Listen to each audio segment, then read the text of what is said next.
The oil spill by BT.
What's up?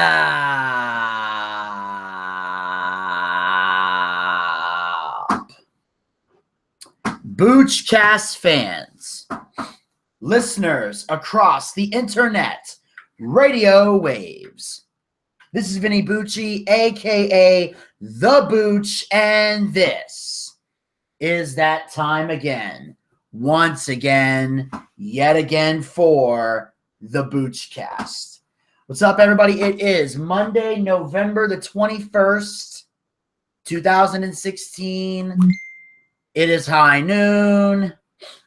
And this is a special edition of the Boochcast that we have today. And what's going to be special about today's show is two things. One, it is one of only two shows that we're going to be doing this week. We got a show today and a show tomorrow, and then we are off for the rest of the week for Thanksgiving. So anybody expecting a Friday show or to hear from Desmond this week, you're going to be disappointed. Desmond is getting a second week off. Last week he took off because this past Friday he took off because he was having a date that was lasting all day. He was spending time with who is apparently his new girlfriend, according to Facebook. Desmond on Facebook made his new relationship official. So next Friday, December 2nd, we'll find out more about that when Desmond's in the studio. And I actually did receive a phone call from Desmond last night after Survivor Series aired, and he really wishes he could be here today because he's got a lot to say. And I know he has a lot to say because we had a long, extensive phone conversation about what we had just witnessed, but more on that later in the show. We're not gonna get into all that at the top of the show. We're gonna save that little nuggets for later. But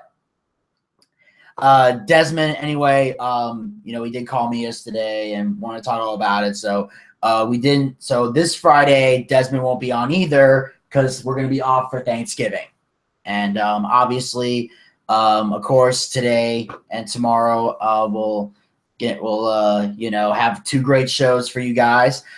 Today on the agenda, we got three major topics, and then whatever else happens in between. But three major topics today is the first thing we're going to talk about today is Lucha Underground and Aztec Warfare. That's right.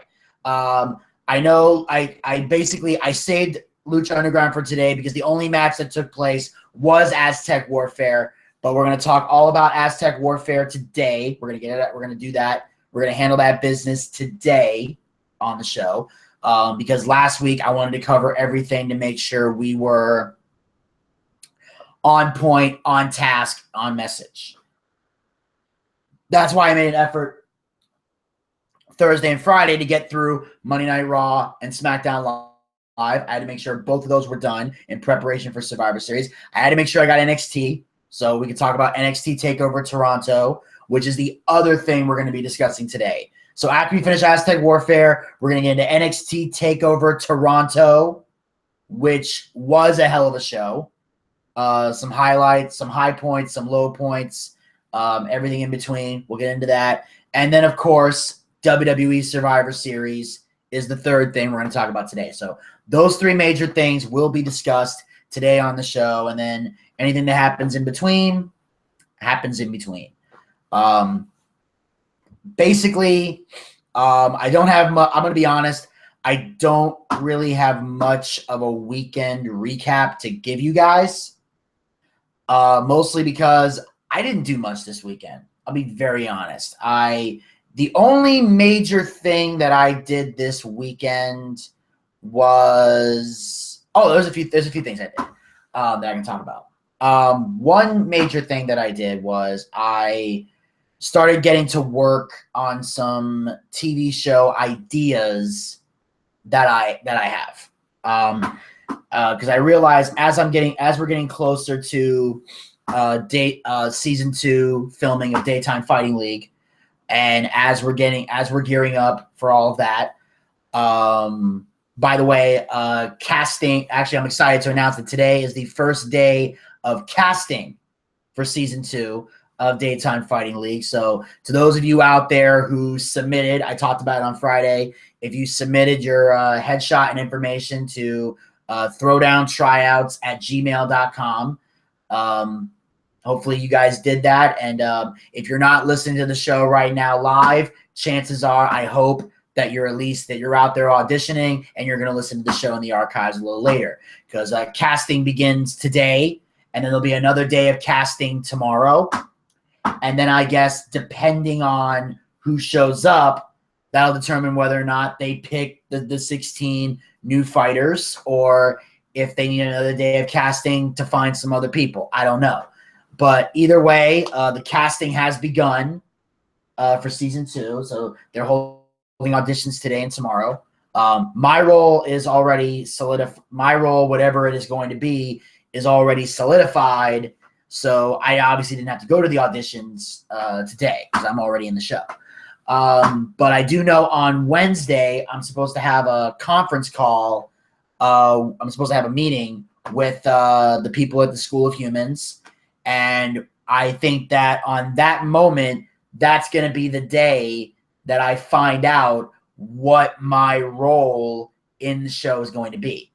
Because they said they wanted me back on the show in some capacity. But they have not been able to tell me what that role is. And that's the big thing that I've been trying to figure out. Am I going to be a commentator? Am I going to be an announcer? Am I a ring announcer? Am I going to wrestle again? Am I going to do this? What is my role on the show going to be? And that's been the question that's been on my mind ever since we talked about, the return of season 2. And I need to know, and I'm curious to know, and I know on Wednesday I'll be having a chat with the School of Humans. They're the production company that films, edits, puts together Daytime Fighting League, and then, sends it out to Adult Swim to put on the internet and later on TV. So, like I said, Wednesday I'm going to find out. So, of course, on Monday, next Monday, on the Boochcast 1 week from today, I'll give you guys the scoop and let you know what it is if I'm allowed to tell you.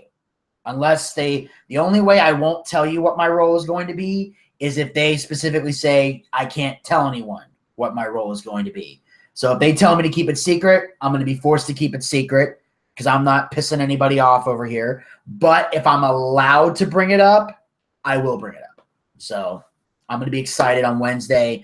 I'll get to know everything that's going down, and I want to wish everybody that's currently auditioning right now and will be auditioning tomorrow. I wish you guys the best of luck, and I hope to work with you guys soon on the second season of Daytime Fighting League. This is going to be, I'm excited. I'm really excited. And I know with that eventually I'm going to be hanging out at Adult Swim again. No doubt I'll be, hanging out with them, working with them, doing promotional stuff with them.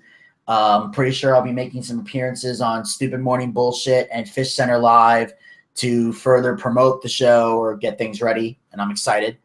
So in the process, I've been basically jotting down TV ideas, getting things ready, because I want to have, at the very least, I want to have a solid idea that I can pitch to them. So not solid, at least a good idea of what I want to do, how I want to do it, and put something on there that can get me on Adult Swim and let me do a show there. So I've been working on that over the weekend. I also, of course, I watched NXT TakeOver Toronto.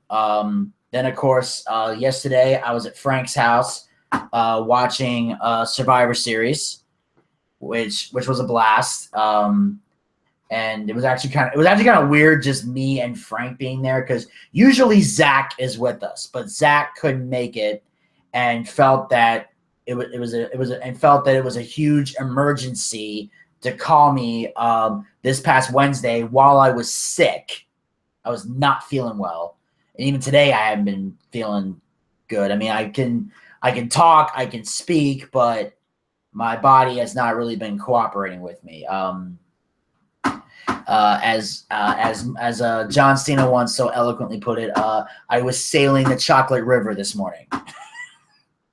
So that's the nicest way I can put that. So hopefully it won't act up during the show. If it does, I have plenty of songs and stuff to play to fill up the time. But either way, Zach felt the need to call me to tell me it was an emergency, that he wasn't coming to Survivor Series. I personally didn't think it was that big of an emergency. So I haven't really been able to, so he didn't show up. And Frank and I learned that when Zach's not around, time kind of moves really slow. Like, we're used to time going by really, really fast, mostly because Zach just talks and talks and talks and doesn't know I honestly think Zach is incapable of being quiet. I really do. Like, I think that the only way I would ever get Zach to stop talking is to take a large roll of duct tape and wrap it around his mouth multiple times, and that's the only way I can get him to stop. But of course, knowing him, he'd probably get a pocket knife, slit it, accidentally cut his lips, and keep talking with the blood coming down his face. But anyway, that sounds disgusting. But anyway, my point is, what is my point? I don't even know anymore. I'm just rambling like an idiot. My point is, I didn't have much to do today over the weekend. I pretty much just chillaxed, came up with some ideas, wrote some stuff down, and now we have a show today. So what I'm going to do right now, before we get into Lucha Underground, NXT TakeOver, Survivor Series, I'm trying to think. There's not a whole lot I can really talk about right now.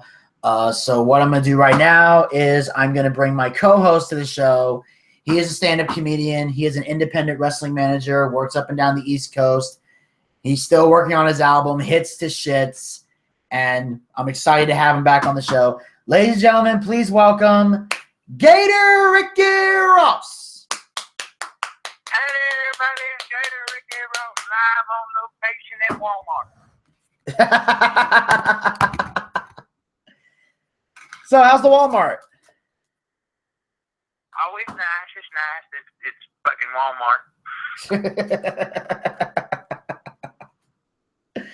That should just be the new title of the store. Fucking Walmart. Yeah. Yeah. No, I mean it was fine. Minus the fact when I walked in there was some old guy up in the shit, and he's just, he's supposed to be the greeter, but if you can't even get the words hello out of your damn mouth, how you gonna be the greeter? That's a good point. That should be. I'm just saying. I mean, that should be the primary purpose of greeting. Yeah, dude had bad halitosis too. I mean, you talking about chocolate river? He must have been eating that chocolate river or something. Smelled like that. Damn. Halitosis. No bueno. They had that. For the people like Frank that ain't quite all there. That's called bad breath. Yeah. Sounds like he was the halitosis with the mostest.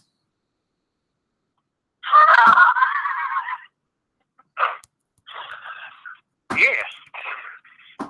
Yes. But I've been walking around Walmart asking, damn it, dude, don't step on my scarf. But I've been asking people about, what they thought about Survivor Series. Here's what I got. I got, hey, you're fucking queer, leave me alone. I got go die in the river. And I got, hey, security, he's trying to talk to my kid. So that didn't go well. That's doesn't sound like you got a lot of solid answers. No, I didn't. So it didn't go as good as I thought it would. But it's cool. It's cool. We're in the truck now. I'm sitting here in the truck now in the middle of the Walmart parking lot, drinking a Mountain Dew. So. You can't go wrong with Mountain Dew. No, you can't. That's what we call, where I'm from, that's what we call trailer parkachino.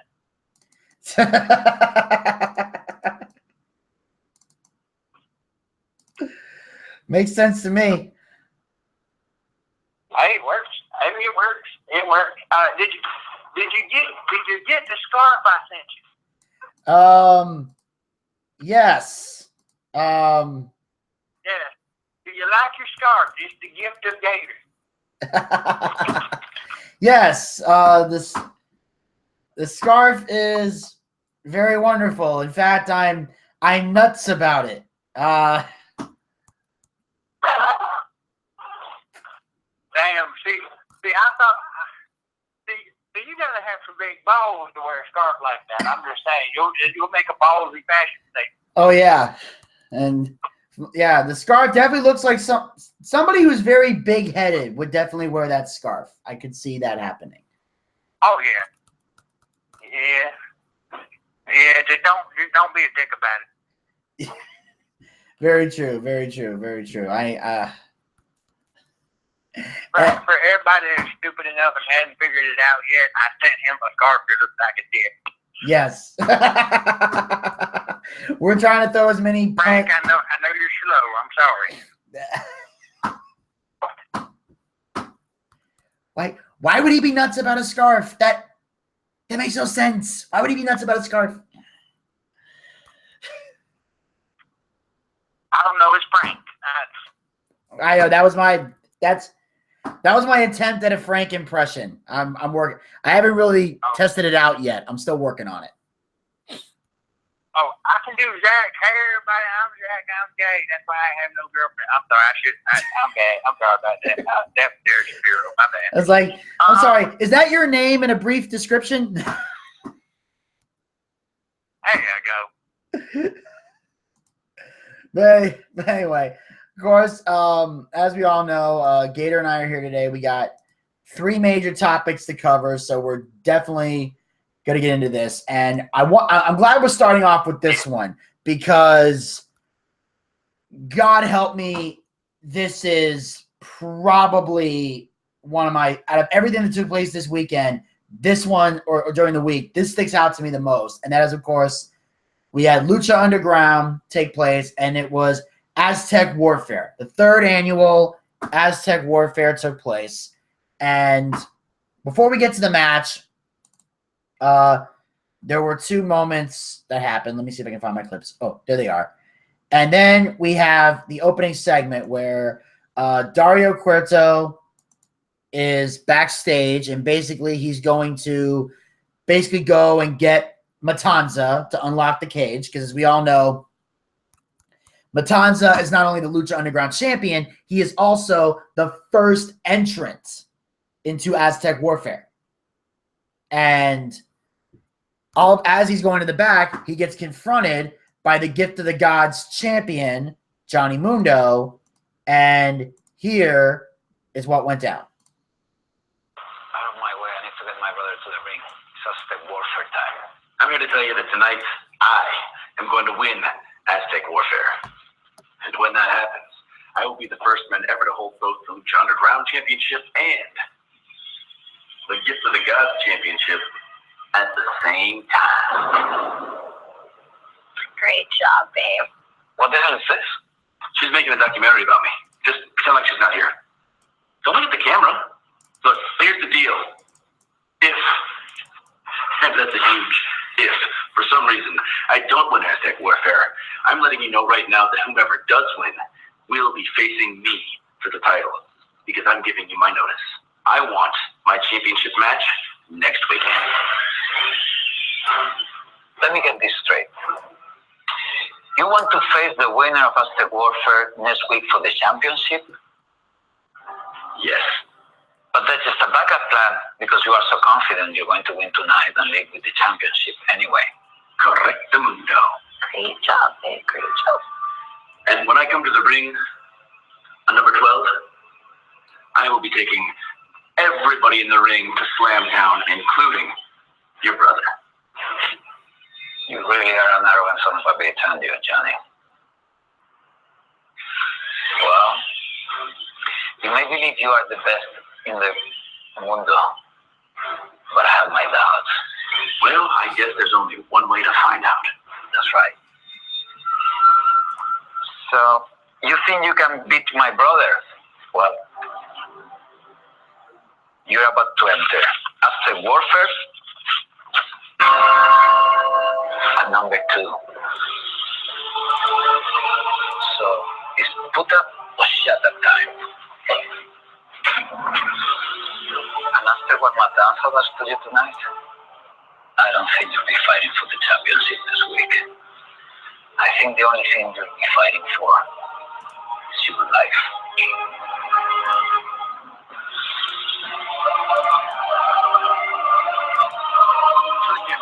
Turn it off. Turn it off. Turn it off.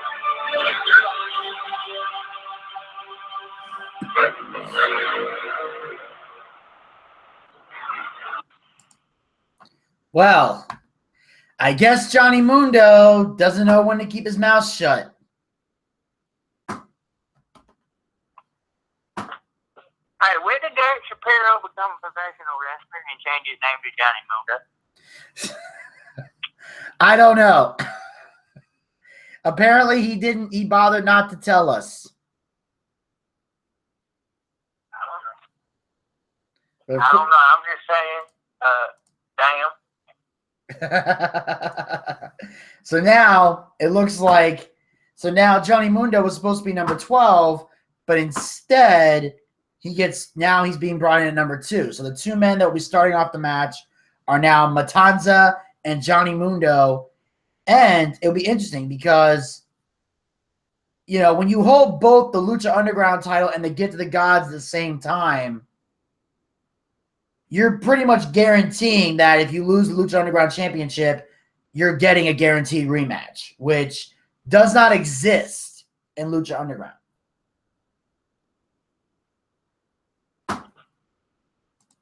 No, it does not exist. But, sometimes good things happen to people who are pains in the ass. That is true. And Dario, obviously... Exhibit A, Dad got a girlfriend. Yes. And so now Dario Cueto's made it clear, and obviously Johnny Mundo's got his documentary, so I don't know if there's going to be a camera there when he comes out to the ring, but it'll be intriguing to see. But then, of course, we get to Aztec Warfare, and before we get to Aztec Warfare, Dario's in the ring, and he's got one quick thing he has to say. It's time! All who enter Aztec Warfare, prepare to be a sacrifice of the monster Matanza Cuerdo! Now, let them go! Here we go. Absolute carnage. Yep. So Dario pretty much says the rest of you are about to be sacrificed. Yeah. We all know that's not what happened, but yeah. Yeah. So basically, Aztec Warfare, for those of you who may not know, and if you don't know, I suggest you learn because this is an awesome wrestling show to watch. But I'm going to assume not all wrestling fans out there are follow Lucha Underground religiously. So for those of you out there, basically Aztec Warfare involves 20 wrestlers. 2 start off. Every so often, another wrestler enters the ring. And all eliminations are done by pinfall or submission. And the 20 people involved was Matanza defending the title against Johnny Mundo, Son of Havoc, Jeremiah Kane, PJ Black, Mariposa, Pentagon Dark, Rey Mysterio, Dr. Wagner Jr., Marty the Moth Martinez, Jack Evans, Sexy Star, Ricky Mandel, Masquerita Sagrada, Famous B, The Mac, Joey Ryan, Mil Muertes, Cobra Moon, and Drago.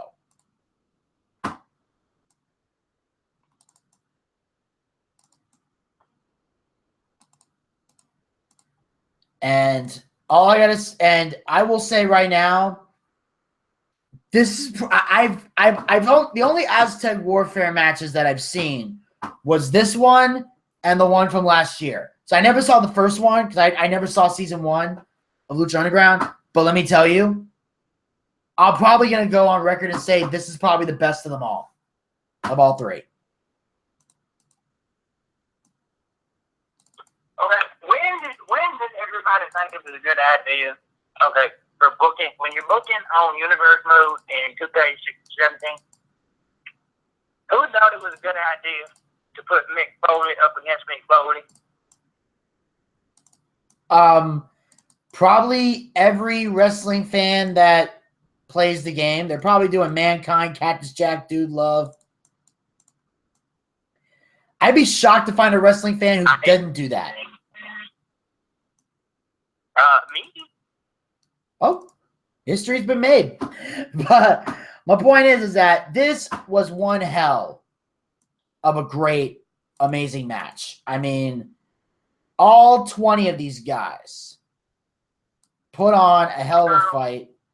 And girls. Oh, yeah. Well, guys was meant to be unisex. Like, all the guys in the ring. So, and of course, the one thing I found to be crazy was all the insane moment. Like the fact that Rey Mysterio eliminated Matanza Cuerto, shocking everyone in the temple.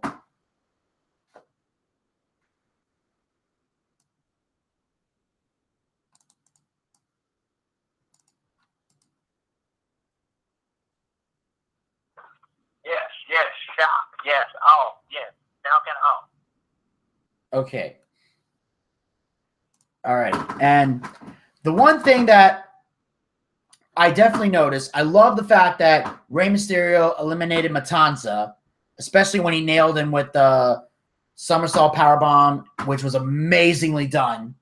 Quite possibly one of, and just to get it, like the fact that Rey Mysterio was able to get a man that big with the size difference and flip him like that and pin him definitely was a shocker to everyone. And then, of course, Matanza snaps, just beats the hell out of Rey and slams him all over the place. I also love the fact that when Joey Ryan came out, he decided to handcuff himself to the steel rail, to the guardrail. He handcuffed himself to the guardrail to protect himself, to try to get, prevent himself from being dragged to the ring and then let himself out when he wanted to.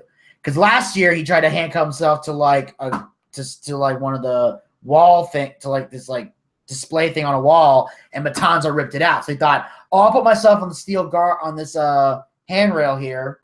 Nobody will be able to get me out of this. Well, apparently Mil Muertes broke him out of it when he showed up. And then he just beats the hell out of Joey Ryan.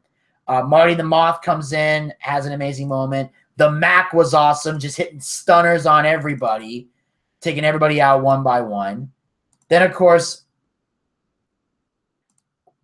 Sexy Star comes out. She starts having a fight. And then not only does she start winning, but then we start to see all the other members of the Worldwide Underground just pretty much gang up on Sexy Star. Even after they get eliminated, they come back and start fighting. And then that's when the guy, I'm trying to remember the guy's name. It's Alejandro or something like that. He shows up, does this amazing jump off of the top of Dario's office to the ring, which is a long-ass drop. But he does a crossbody, taking out all the members of the Worldwide Underground. And then, of course,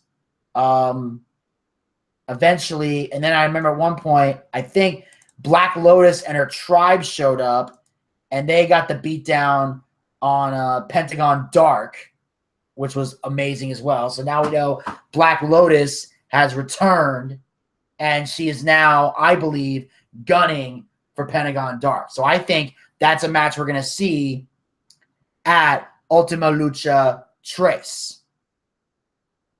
And then it's Angelico. So it's not Alejandro, it's Angelico. Now I remember. Yeah, I'm good with facing terrible names. And then of course, it comes down to Sexy Star and Mil Muertes. And I will tell you something right now. Sexy Star, in my opinion, is the toughest woman in wrestling. Hands down. Because not only does she put on one hell of a fight with Mil Muertes, like dropping with a DDT onto the chair and kicking out of numerous moves. And, at one point, Mil Muertes goes, at the end, he goes for the flatliner off the top rope, and he sets up a table. So he's about to put her through a table.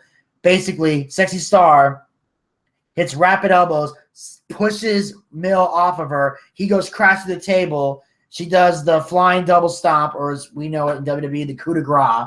She does a coup de grace, pins him 1, 2, 3, and Sexy Star wins the Lucha Underground Championship, thus becoming the first ever female wrestler to win the Lucha Underground Championship. And I can tell you right now, Sexy Star got the loudest crowd reaction I heard in the temple. There were literally people not only happy, people were damn near crying in the audience watching Sexy Star hold up the Lucha Underground Championship. And I think that with the storyline that Sexy Star has had, from the feud with Marty the Moth and Marty Posa and winning the No Mas match, and then going through all the other trials and tribulations, becoming the Gift of the Gods Championship, successfully defending it, getting screwed out of it by Johnny Mundo, and then going through all this to win the Lucha Underground Championship. And what amazes me is the fact that she is the Lucha Underground champion, not the women's champion, like the champion. Like she stands atop everyone.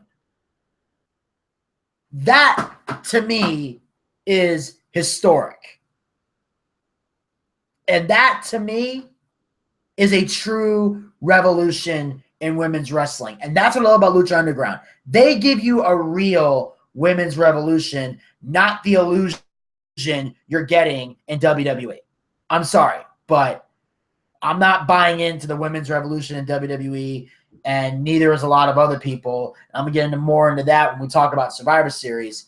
But to me, Sexy Star is the best women's wrestler on the planet right now. And I'm going to bring Gator back to the show and see if he's got any thoughts. Gator, you there? Oh, yeah, I'm here. Sorry, the phone's being stupid. It's all good. But yeah, this is not just the first time that, a women's, they're giving a woman a chance. In Lucha Underground, it's not the first time a woman has, it's not just that. It's the first time in any company that a woman, in a major company, on television, that a woman has been the main champion. Now, we got to think about this for a second. It is the first time that's ever happened. Now, you're never going to see, like, I ain't trying to say this, to be, there's little girls out there dreaming to be the WWE champion. Maybe one day, but I doubt it. WWE is very old school. You know what I'm saying? I ain't trying to kill Santa Claus, for you, even though he don't exist. I'm not doing that. Okay, I ain't trying to kill your puppy. All right, I'm just saying. There's a good possibility it ain't gonna happen. So for another company to do it is quite historic.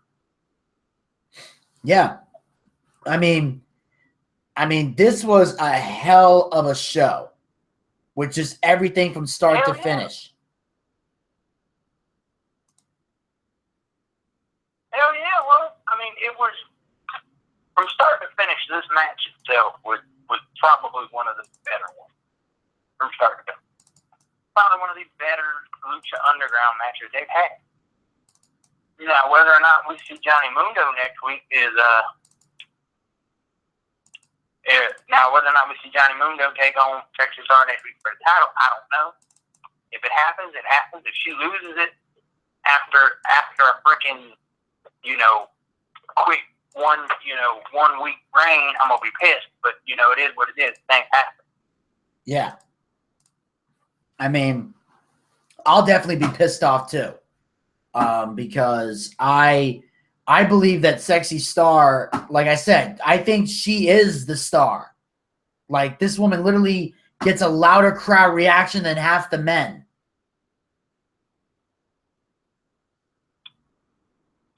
Hell yeah, she does. It's not just that she's a role model to young women, unlike some of the other ladies in WWE. Yeah. She's a role model. She's basically teaching you, hey, if you try your hardest and put all you got into what you're doing, you can make it to the top of the promised land. Yeah. She is actually a role model for young women. She really is. Yeah. That's why I don't have no shame in saying my baby sister's favorite wrestler is Sexy Star. She should be. That's the thing. Like, it's like WWE talks about a women's revolution. Lucha Underground gives you one. That's the thing I've learned. A legit women's revolution. Yeah. Like, I'm sorry. The No Mas, I've said it before, I will say it again. The No Mas match between Sexy Star and Mariposa is better than any women's match I've seen in WWE. And yes, I'm including that Hell in a Cell match. Well, I absolutely hated the Hell in a Cell match. Oh, I know. I know you did.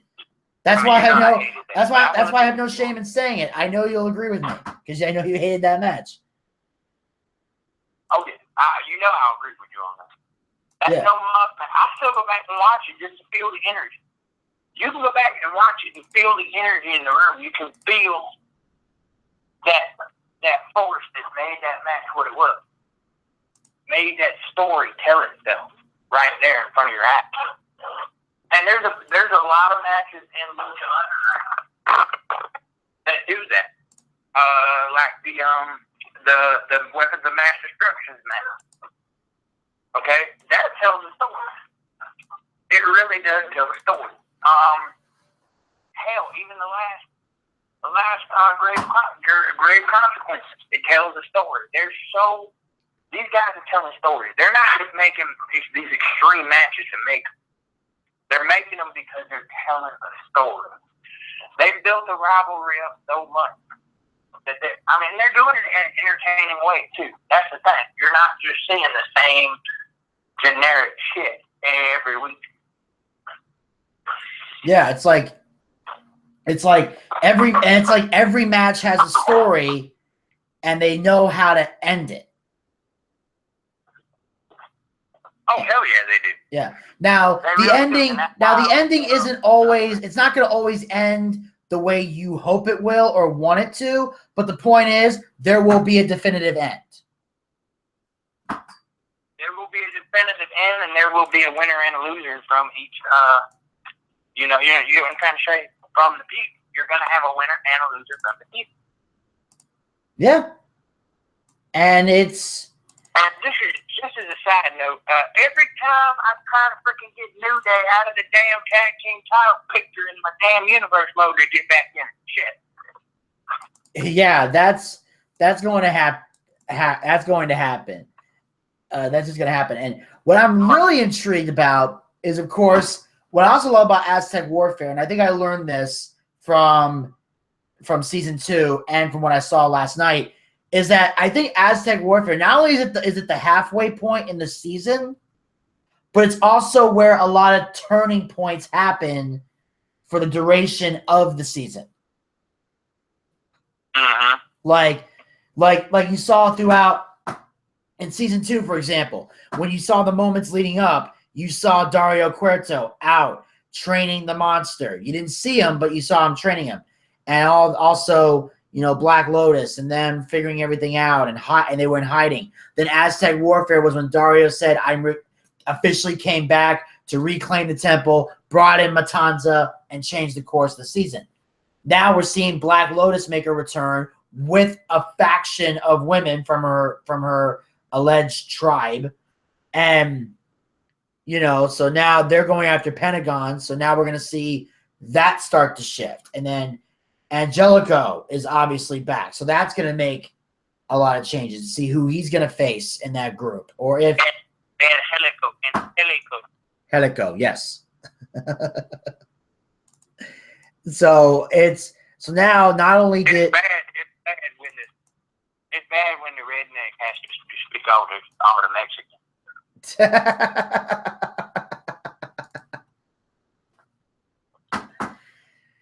I don't know. I've never been good with those accent things and words. I can never find it on a keyboard. But anyway, it's just a lot of great. It's just a massive, a lot of turning points. And that's what I loved about this match was that it showed everything. It had everything. And they took one match and dragged it out for 45 minutes. I think that's amazing. Oh, yeah. I mean, well, it can be done. It's called the Royal Rumble match, but that don't mean it's going to be as good. Well, I'm just saying, I like the fact that they were able to they wanted to make one match the show and dragged it out for the show. And when we get to Survivor Series, I'll give you a little bit of more insight into why I like this. I like this concept because there's a lot. I'm not going to get into too much, but I'm going to say there were a few moments where I felt certain matches could have taken a page out of this playbook. But anyway. Oh, I know.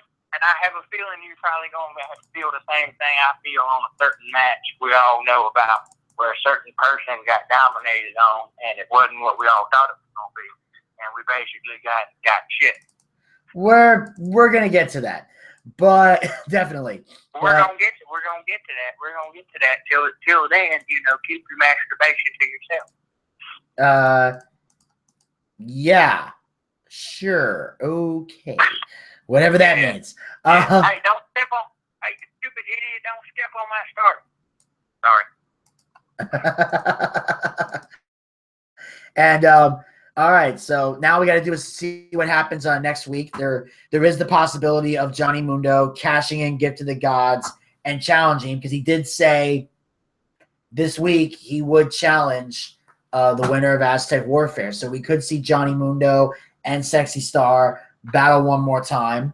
And then, of course, the intriguing concept will be if Sexy Star will hold on to the Lucha Underground Championship as she should, or if they're just going to drop it to Johnny Mundo, which will piss me and Gator off, and you'll know if it happens too, because we won't be in a good mood on Monday when we recap that show. But anyway, that's neither here nor there. Point is, we also know that it will piss us off. Yes. And then, of course, we got this. And then, of course, after Johnny Mundo cashes in Get to the Gods Championship, we're going to see – that's when we're probably going to see the medallion matches again. And we'll probably wait till – they'll probably wait till Ultima Lucha Tres to crown the new Gift to the Gods champion. So probably I think that's how the season's going to end. It's like I think every season's going to end with a Gift to the Gods champion being crowned. And then the title possibly changing hands and all that stuff throughout. But anyway, we got a big thing to look forward to next week. And like I said, history was made. Sexy Stars Lucha Underground champion. To me, that is epic. It is historic. And it was the right decision. And I don't think this match could have been written any better.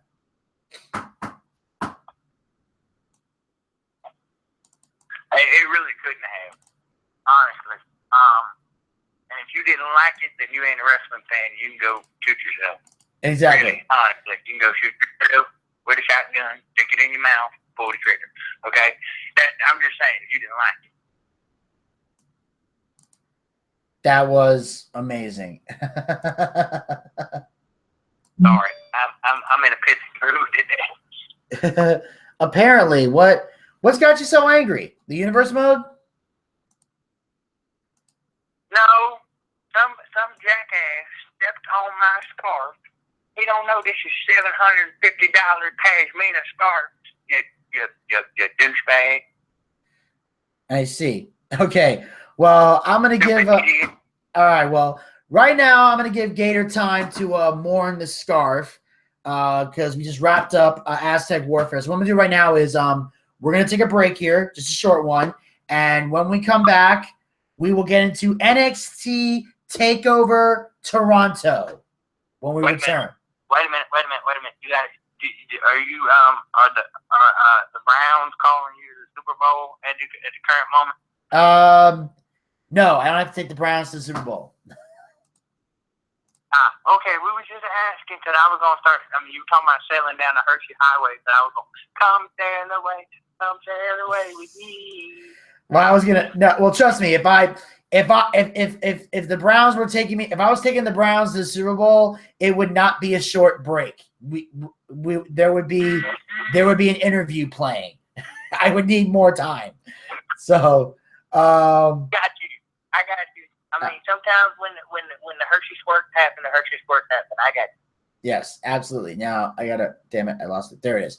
All right. So we're gonna take a break right now, and we'll be right back with NXT Takeover Toronto here on the Boochcast. So sit tight. I'll be back right after this.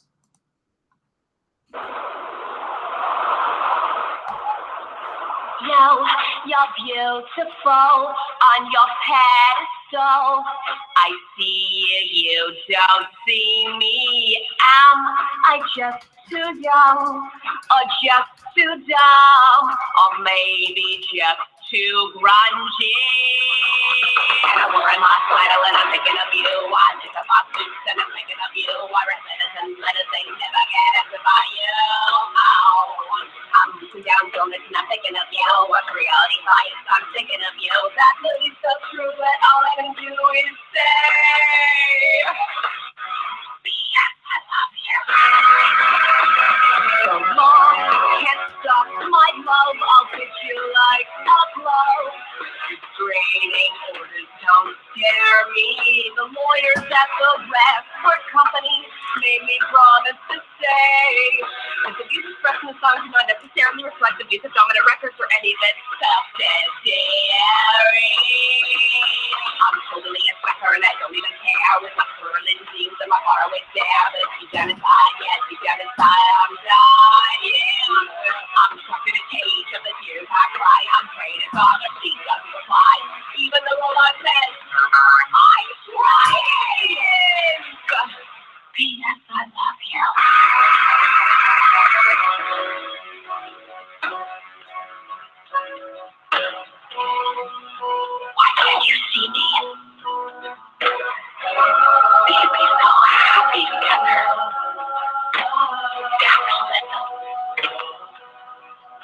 to watch you.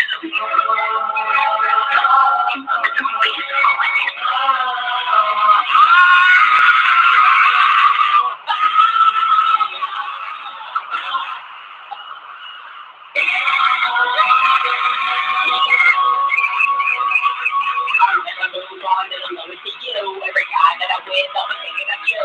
If I get married, you'll always be second to you. You'll always be second to you. I'll always be waiting for you. Yes, I love you.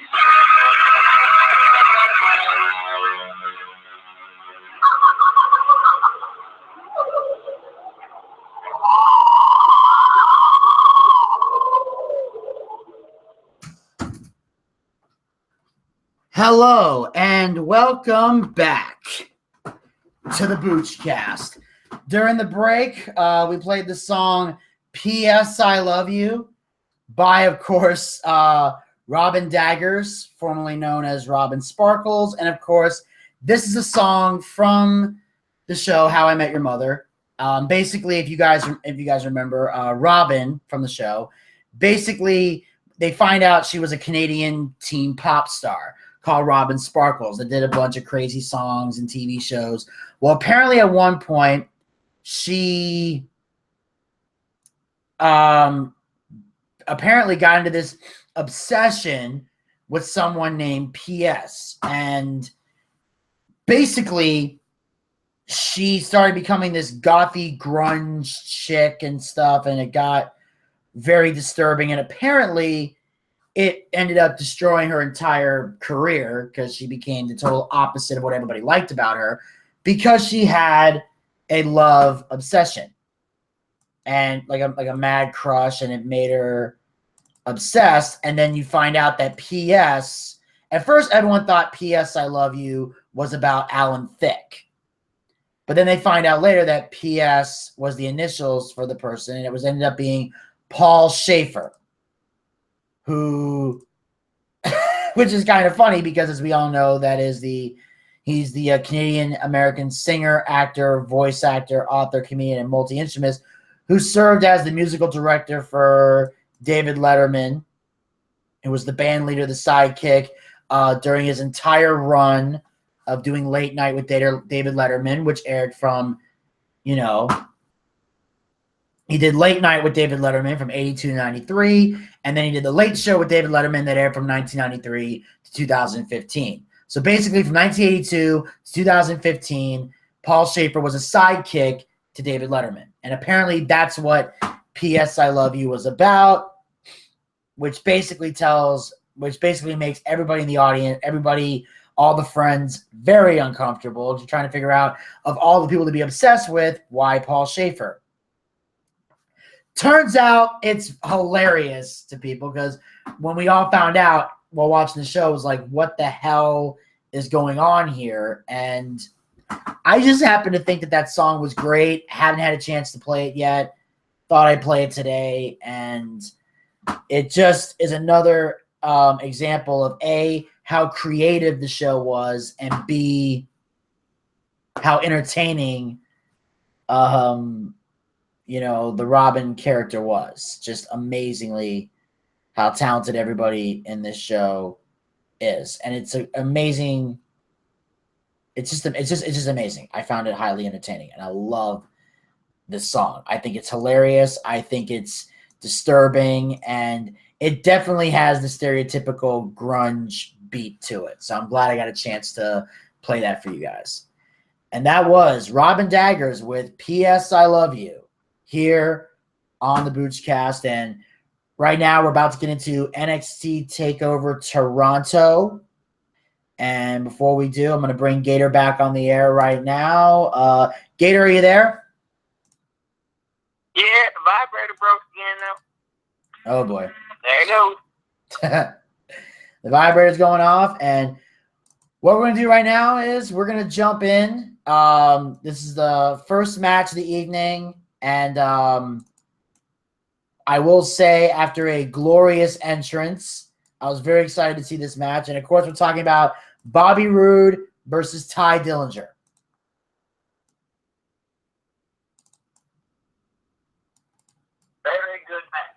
mean, better than I thought it was going to be, actually.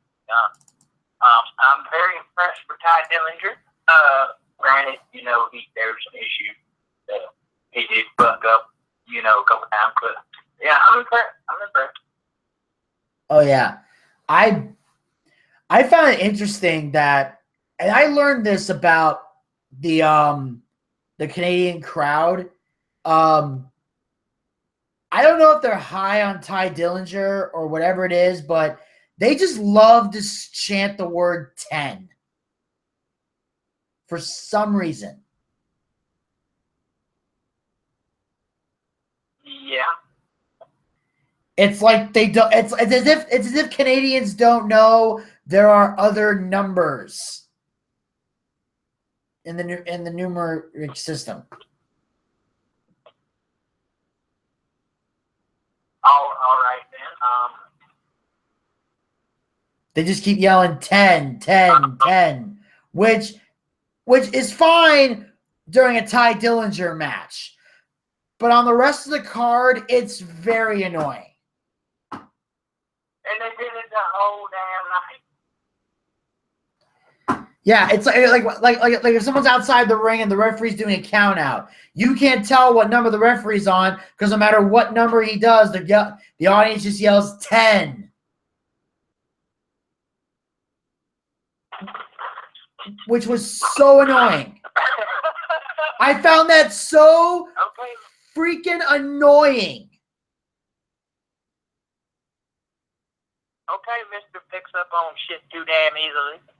I'm just saying, like the guy was yelling, like they'd be yelling 10, and it's like, I'm like, did he just get counted out? What the fuck just happened? And then I find out the ref's still waving his hands in the air, but everybody's just going 10, 10, 10, 10. I'm like, all right, I get it. Shut the fuck up. Like, it just got so annoying throughout. And I'm not talking about this match. I'm talking about the whole pay-per-view and the next one. Like, Jesus Christ, that was irritating. Well, I know what I thought it was, but I thought they were asking for a 10-star match, so that's why, they were shouting 10, but maybe that's just me. Yeah. Like, even when Rude was in the corner doing the 10 punches, usually when they do that, you count them out. 1, 2, 3. No, they're just going 10, 10, 10, 10, 10, 10. Like, I don't know, man. Crowds are funny.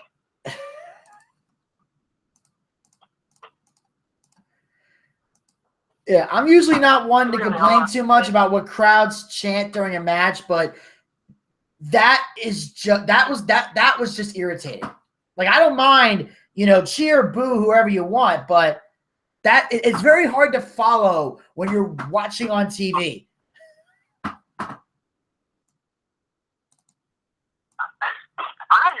loved every minute of this whole card. I mean, I watched it, well, we're not going to say where I watched it, but I watched it. Yeah. It was probably one of the best cards I have seen from NXT in a while, minus the fact that I'm still pissed off they didn't put my boy and, seeing Almas up there. Yeah, they put that match on NXT, the go-home show of NXT. Yes, bastard. Yeah. And of course, and main event.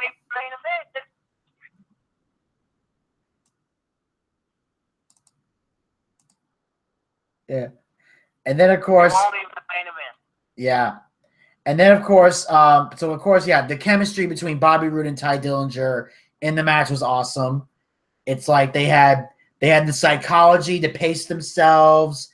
They were able to, set each other up for the right moves at the right time, and everything just worked fluidly. Like, I felt that these guys definitely work well together in the ring. And then, of course, in the end, he hits the Roode DDT, gets the win. So Bobby Roode ends up walking out with the victory. Even when Dillinger had the sharpshooter locked in, which made the crowd go crazy because they see sharpshooters, they just go nuts because they think about Bret Hart. And of course, Rude is able to fight out of that. Eventually, tosses Dillinger into the shoulder first into the ring post, hits the Rude DDT, gets the win. And after the match, Dillinger's trying to apologize to the crowd for not getting the job done, but they just chant 10.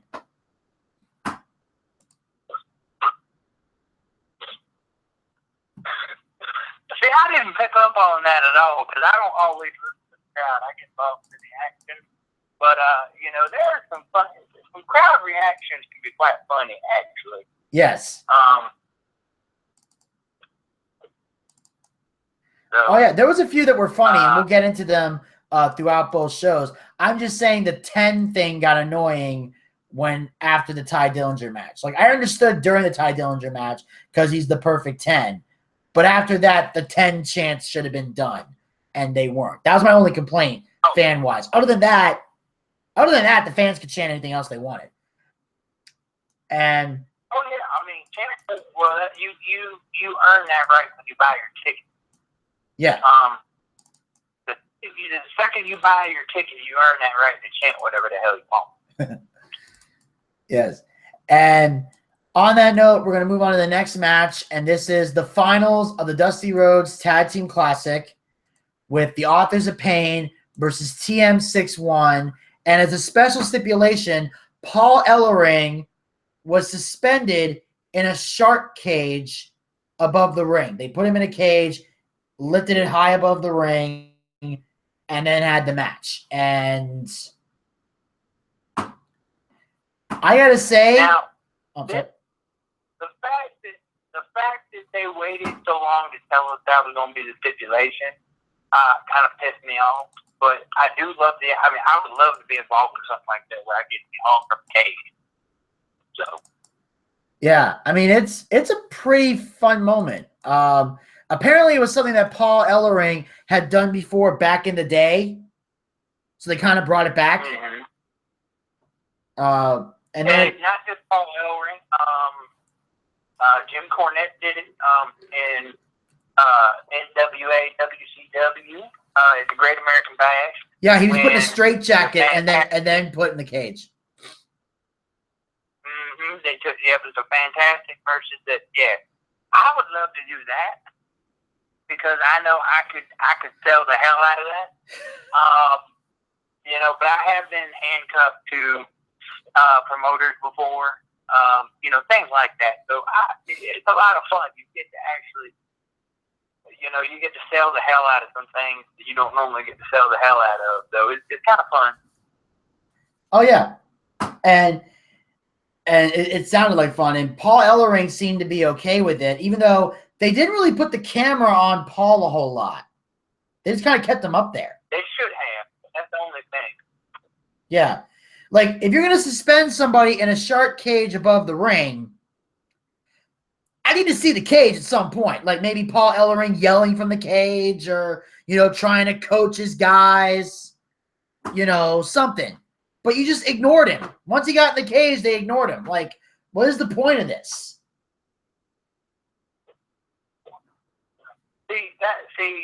That's when that'd be good.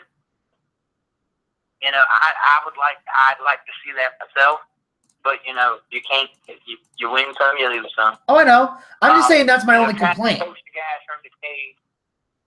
Because that's what they did with Jim Cornette when Jim Cornette was suspended in a cage with a straitjacket on. He's still screaming at his guys. You hear Cornette scream.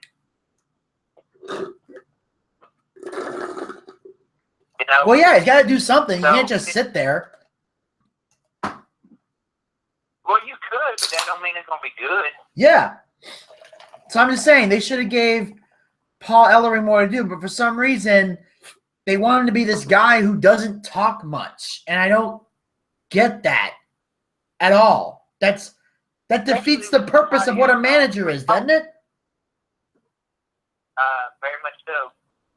Like your whole gimmick, the whole purpose of a manager is to talk.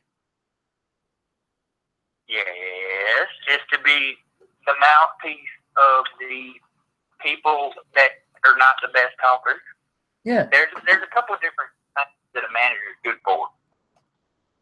And yeah, but it's like It's like, yeah, the authors of pain are quiet. I get that. I don't care if they never talk. But Paul, you're supposed to be talking, dude. It makes sense. It makes sense for them not to talk. Okay, it makes sense when you're the author of the pain. You got to think about it.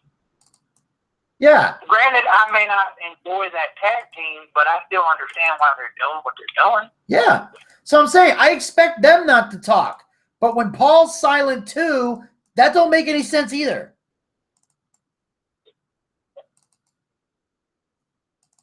It is what it is. Yeah. But, you win some, you lose some. Absolutely. And yeah, and then of course, the match itself was very well done, especially when Thorne climbed up the structure and did that dive off of it. Like, that was pretty cool. Damn it. Yeah, that was good. Although it was pretty obvious that when the Razar guy had Thorne on his shoulders, you could tell they were both climbing that structure. Like, it wasn't just him sitting on his shoulders and Razor doing all the climbing. You clearly caught they were climbing up there together. Yeah, but I couldn't quite get the whole idea about the structure. But it was a nice moment. It was a good spot. Yeah. I think the structure was there to, like, hold the cage up. Yeah. I would have liked to have seen somebody, to offer the pain, try to climb up there and get Paul out the cage. That would have been cool. Like, maybe they bring in a ladder and they climb the ladder and try to unlock the cage. Yeah, but then, shaking on the lock. Hey, the cage ain't unlocking. I've had people do that when I was in a situation where I was handcuffed to a promoter. We had a guy knock the promoter out and try to get the key. Well, the key's not there. So they're sitting there trying to break the handcuffs apart, which it adds something to the match. Yeah. It gives you the illusion that maybe the manager will break free and help his clients cheat. Especially for heels. This is good for heels. Yeah. Which Paul Ellering obviously is. Well, no shit. And then apparently, although there was a moment where Ellering was able to help, because towards the end, he had a chain in his pocket, and he dropped the chain to one of the guys. He tried to hit Miller. The chain goes flying. But then Akum hits the spine buster on Miller. Akum and Razor hit their finisher, which is now called The Last Chapter, on Thorne. Which is a great name for this, being they're the author thing. Mm-hmm. Oh, yeah. I love it when they can put a great finisher name to coincide with their gimmick. And he hits The Last Chapter. They get the 3 count. And the Authors of Pain win the Dusty Rhodes Tag Team Classic and get presented with the trophy by Triple H, William Regal, and Goldust. And I absolutely loved it. I absolutely loved it. They're not one of my favorite tag teams, but I'm starting to come around. Yeah. I think it's awesome. They've won the 2nd annual Dusty Rhodes Tag Team Classic.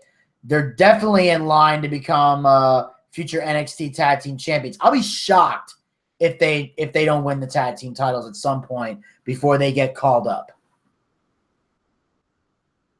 If they get called up. Yeah. And I hope if they get called up, Ellering goes with them. Well, I'll be honest with you, I doubt that happens. I hope it happens, but I doubt it does. If not, then I hope very, very much so that they do get a manager to come up with them. Yeah. Unless they give them to Heyman.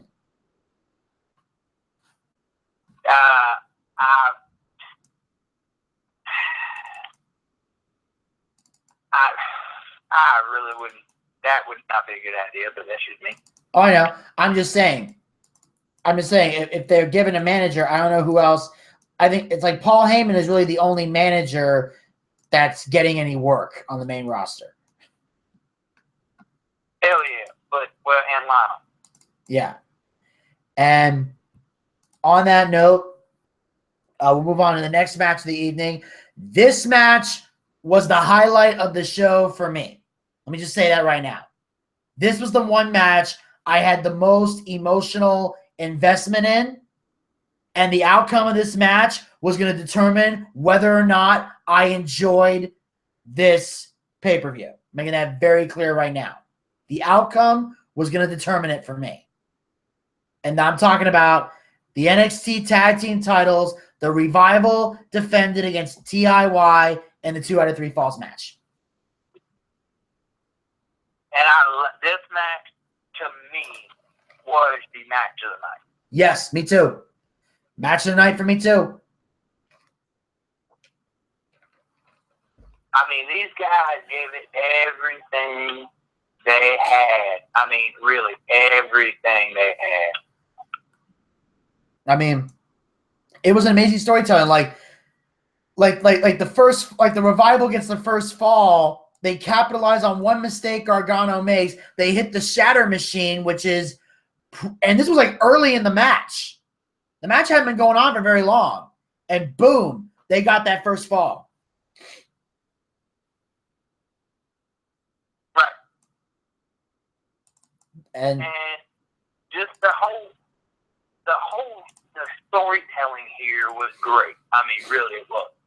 The only thing I don't like about the Revival is I feel like they would be better with a manager, but that's just me. I mean, they're great to begin with, but I feel like they would be better with a manager. I would love to see, like, Arn Anderson manager or Ric Flair manager. yeah. Maybe Arn, since they got more of an Arn and Tully-like feel to them. I think Arn would be the better manager.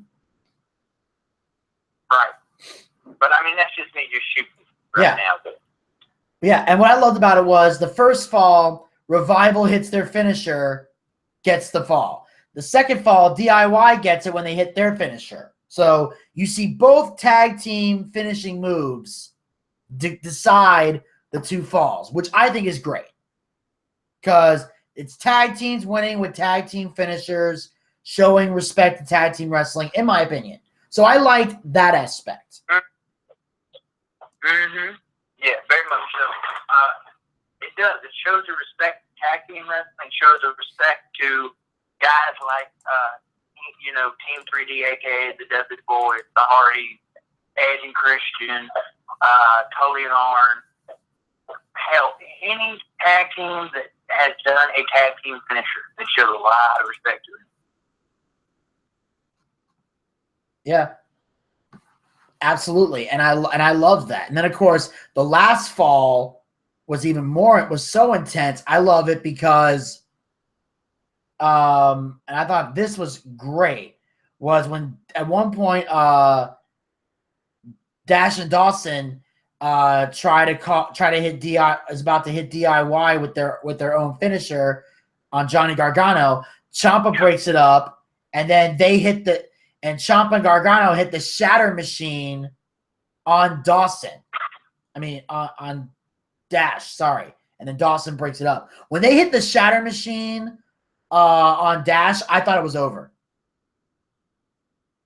And it pretty much was, to be honest, but it was amazing. This whole match was just amazing. Yeah.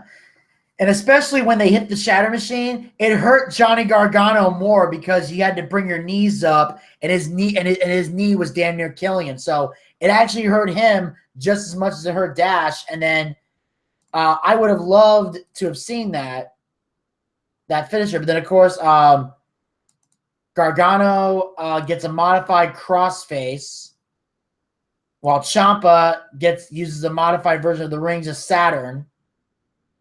And Dash, and I love it because they got finished on at the same time. Dash and Dawson are looking at each other. They're both saying to each other, don't tap, don't tap, don't tap, don't tap. And then all of a sudden they tap out at the same time.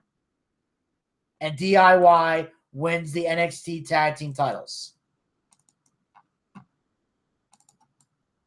Like I said, this match was match of the night. Yeah. Straight up.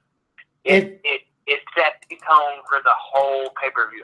The only thing that could have made it better was if they had started with this match. But I don't know if the matches before it could have lived up to it. You get what I'm trying to say? Oh, yeah. The match at the start of the show sets the tone for the whole show. Yeah, especially with Bobby Roode in the choir entrance. Yeah. Yeah, I don't know if the Authors of Pain could have kept up with that. Honestly, but that's just me. They couldn't have followed that. Those two matches. Well, and what did follow it, in my opinion, really was it didn't do justice. Yeah, and of course the match he's talking about that followed it. And I just want to say this real quick before we get to that match. I'm glad that DIY is finally the tag team champions. I'm going to be honest. If the Revival had won this match, I'd have shut the pay-per-view off. Because I like the Revival, but I'm fed up with them as tag team champions. I feel like, it's kind of like the New Day. It's dragging on and on and on and on. We need new blood with the belts. And I hope that now I'm pretty sure the Revival is going to go for a rematch because they're entitled to one. So this might drag on for a bit, but I can see the Revival potentially getting called up after this rivalry's over. I think they're going to lose their rematch. And I hope they do. I hope they really do because they have potential. Yeah. Now, with them, if they end up with Heyman, I'd be okay with that. I can tolerate that. But that would mean bringing Heyman on as a full-time damn manager. Yeah. Like I said, I don't think Heyman would be good with Dash and Dawson. That's more of a, like I said, the Authors of Pain would probably go with Paul Heyman. Assuming Ellering doesn't go with them if and when they get a call-up. Then Paul Ellering, if Ellering doesn't go with them, then they need to go with Heyman because that way Heyman can say, I now have two beasts. 2 conquerors and all that. Yeah, no. That's called gimmick infringement. How is it gimmick infringement? Paul Heyman gave Brock the gimmick. He can take it away. Well, he could. It's like, how is it gimmick infringement? Paul Heyman called him the Beast and the Conqueror. Like, it's his gimmick. He can do whatever he wants with it. Matter of fact, when we get to that match, he may want to take that shit away, but we'll be more on that later. But anyway, we move on to the next match of the evening. Oh boy, this one. We got the NXT Women's Championship. Asuka defends against the returning Mickie James. The Posse break. Wow, was that bad? I hated it. Okay, why did you hate it? Okay, you had to follow one of the best damn tag team matches there was in a while. You hear what I'm saying? Yeah. And you dropped the ball big time. Dropped it big time. Okay. Okay, that's what pissed me off. I'm not gonna lie, I cut the pay-per-view off.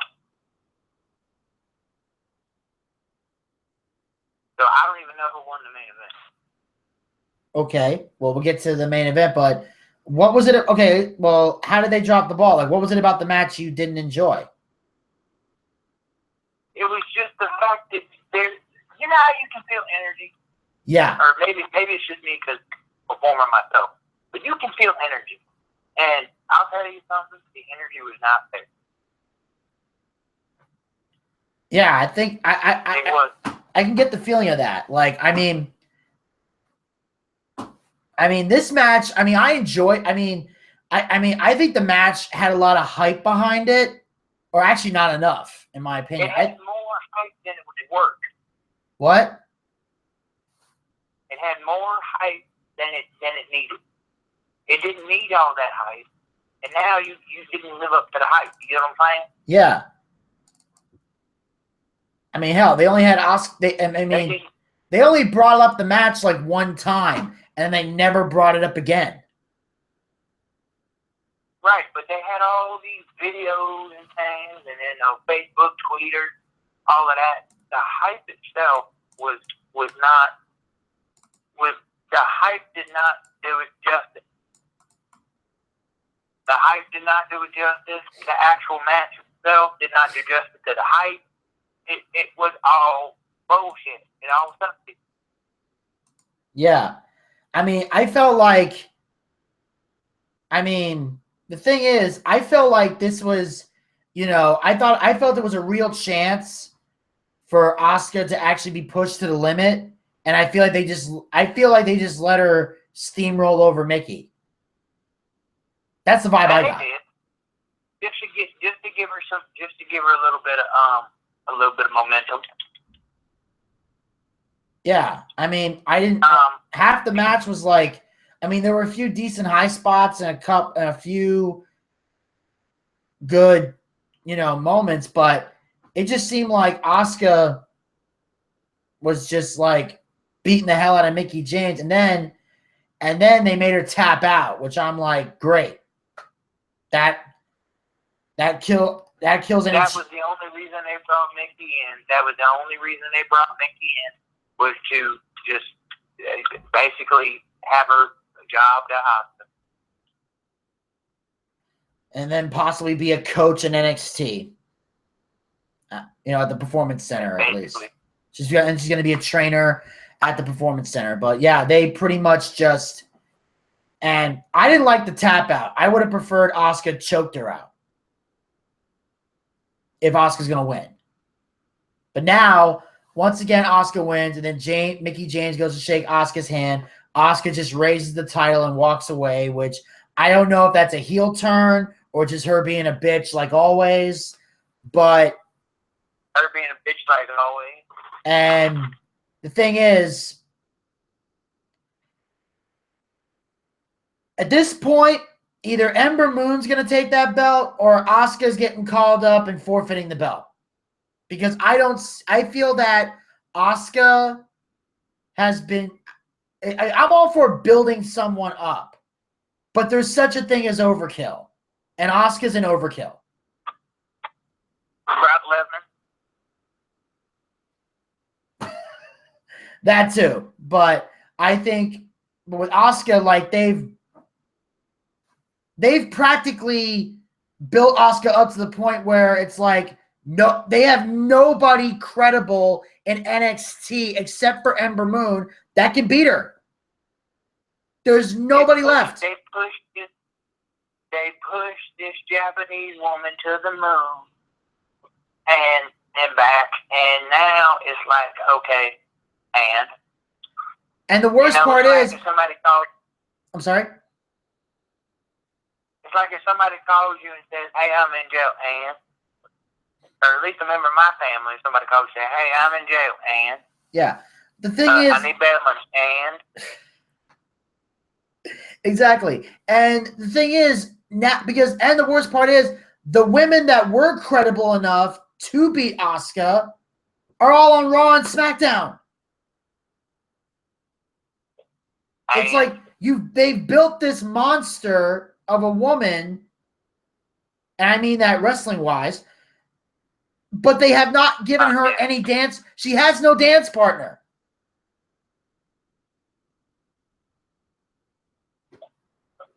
Yeah. She's got nobody to build a rivalry with. She's got nobody that's a credible threat. And at some point, you've got to have that if you want to build a match. They made it seem like Mickie James was going to be a credible threat. And in this match, she was anything but that. No, she was nothing. It was a fucking job moment, okay? They jobbed their ass out. They jobbed their ass.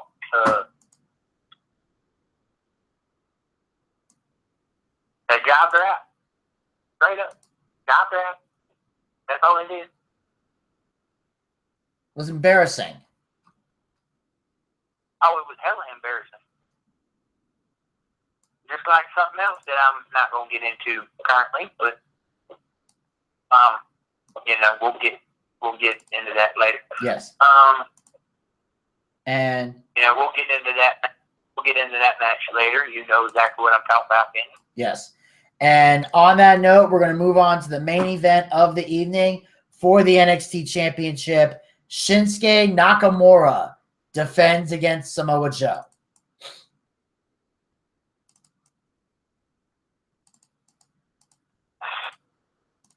I didn't watch it. I cut the damn thing off. Okay, well. Okay, because I was. Well, I'll say this. Nakamura, once again, had an awesome entrance to the ring. As you guys know, last time they had the... I did see this. What? I did see that. I did see that he did have a... now, I saw this later on Facebook, but I did see that he had, a chorus of violence and everything. Yeah, there was one violin person, then another one showed up. Then as Nakamura was walking to the ring, there was another one, there was another one, there was another one, there was another one, there was another one. They were surrounding the ring like lumberjacks. And then there was 4 people in the ring with Nakamura playing his entrance music. I'm like, yeah, it was great. If you're a professional violinist, WWE will give you work. It's like every unemployed violin player is now getting paid great money. All you have to do is know how to do Nakamura's entrance theme, and you'll get work. Down.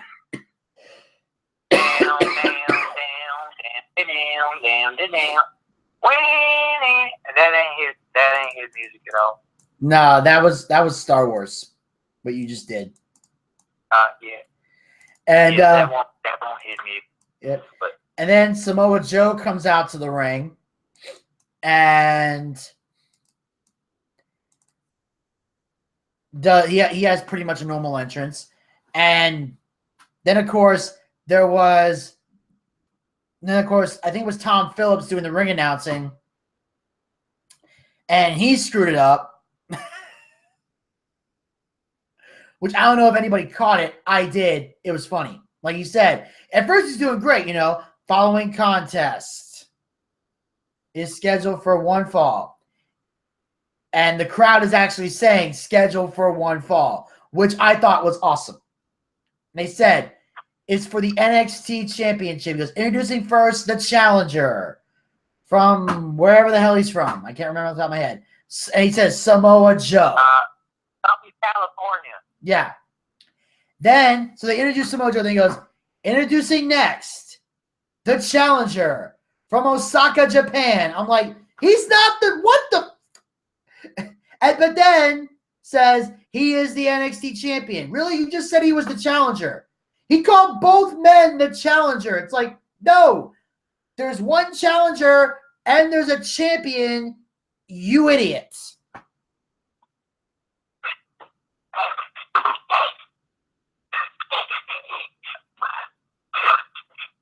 How do you dick that up? Good question. But he did. He fucked it up. He goes, introducing first the challenger. Introducing next the challenger. Okay, which one of them has the belt then, dumbass? I'm done. Yeah, I'm like, I'm sorry. Last time I checked, the Japanese guy had a belt around his waist. Pretty sure he's not challenging for anything. I think he's already won what he has. It's this guy that's trying to win it. I believe so. I mean, I'm not a ring announcer. I've had no ring announcer training, nor am I'm a simple man. I have a ring announcing degree, nor am I mechanically inclined. But I'm pretty sure. Wait a minute, because you do know somebody with a ring announcing degree. Oh yeah, Jason Boyd down in NWA. He's got a hell of a. Unfortunately, he ain't here. Hey, douchebag.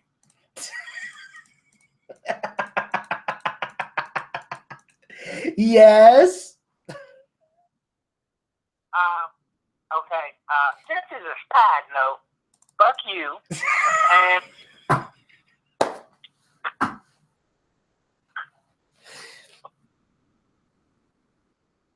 and you know damn good and well I started as a ring announcer. Yes, you've told me. Thank you. Yes. So, and it's now as soon as the bell rings, Nakamura immediately kicks Joe in the face. Joe. I'm sorry. I said, damn, no love for the Gator. Yeah. And then Joe lands a kick to Nakamura's inner thigh and a few punches. And this match was everything we wanted it to be. It was a knockdown, drag him out, beat your ass brawl with multiple moments where at any given moment, either one of these men could have won. This match had the audience on the edge of their seat. This was a match to see and a night to remember. I believe at one point, Samoa Joe, who I think personified Suplex City, this man hit like a German suplex, a straight jacket suplex,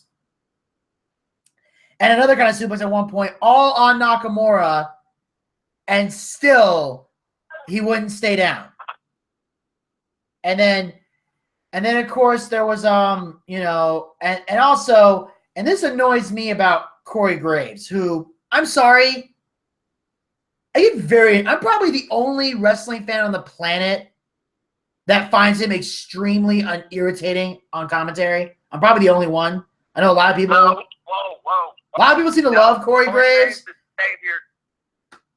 savior of commentary next to Gator Ricky Roll. Okay, I'm just gonna say that now. It's like, look, Corey, not every kick that Nakamura does is a Kinshasa. Dumbass. Yeah, it happened. I've seen Nakamura do the Kinshasa, and like he ran at him. He was like Samoa Joe sitting up, and Nakamura did this running knee shot, and I'm hearing Corey go Kinshasa. Like, that's not a Kinshasa, you retard. Seriously, how many concussions did you get? Okay. As a former commentator, I must interject in this. Sometimes you get a little into it. Yeah. And sometimes shit happens, and you forget what shit's called. Yeah. So live television, everybody, it's a wonderful thing. Yeah. It's just, I was just really annoyed, and then he's like, it was just like, it's like he was calling 3 Kinshasas, and I was like, there was one. There was one actual Kinshasa. The rest of it were just moves. Like, that just, I think he just loves saying that. I really do. I think that's just him on autopilot. It is a fun word to say. It is a fun word to say. So, and then of course, Samoa Joe locks in the Kokia clutch. Nakamura breaks the hold. And then, of course, at the end, Samoa Joe falls to the outside of the ring after Nakamura actually hits a real Kinshasa. And Joe falls to the outside of the ring. Nakamura runs at Joe on the outside, while the referee Joe basically pushes the referee out of the way, so the ref didn't get hit.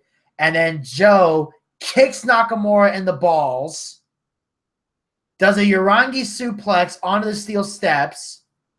The referee did not see the low blow, but he saw the hit to the steel steps, but thank God didn't call for disqualification.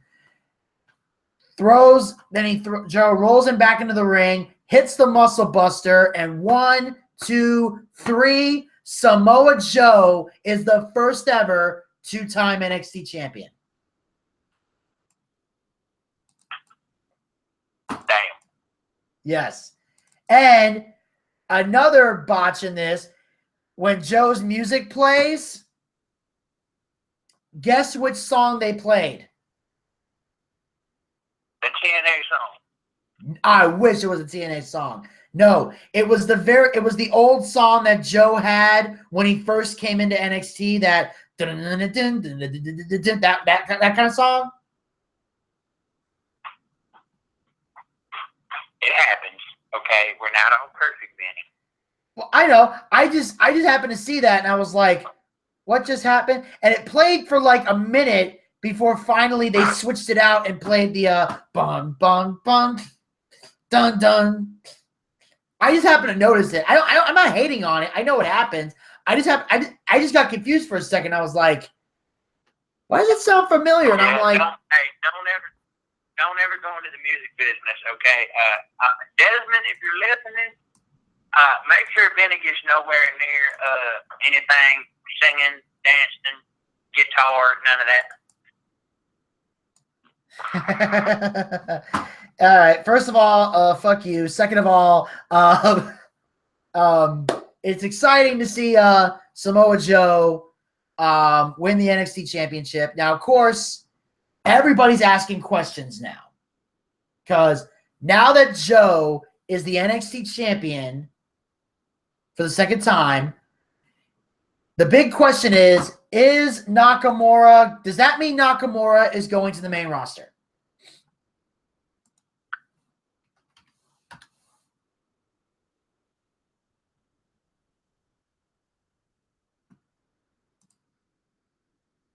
Gator? Possibly. It could possibly mean that he is going to the main roster. Yeah, I agree, because apparently that's been the big story, is whether or not he's going to go to the main roster. I don't know if he is or not, but the one thing that I do know for sure is that Nakamura is definitely going to ask for a rematch, and we're probably going to see this happen one more time. I think they're going to drag this on, because I think they're doing an NXT Takeover Orlando the night before WrestleMania. I think. Yes. Are you going to try to go? I'm going to try to go. I'm trying to figure out the WrestleMania thing, because all the cheap tickets are already gone. So I'm trying to be very careful. I know I definitely want to go. I'm definitely going to Orlando. I just don't know. I may be going with a group of friends. I may be going by myself, because I know I got to go, because I'm not missing out on doing the comedy show with Kabir Sine and Dolph Ziggler. I know that. That's. Well, I kind of want to go just to go, because I ain't ever been to WrestleMania. So I kind of want to go just to experience the band access and all that other shit. Yeah, it's definitely a great. I got a chance to experience it on 2 separate occasions, and it's actually pretty fun. So it's definitely worth it.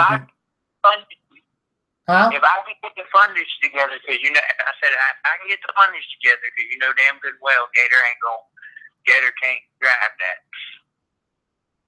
If I can get the fundage together, it might be a Gator Bucci. Yeah, maybe.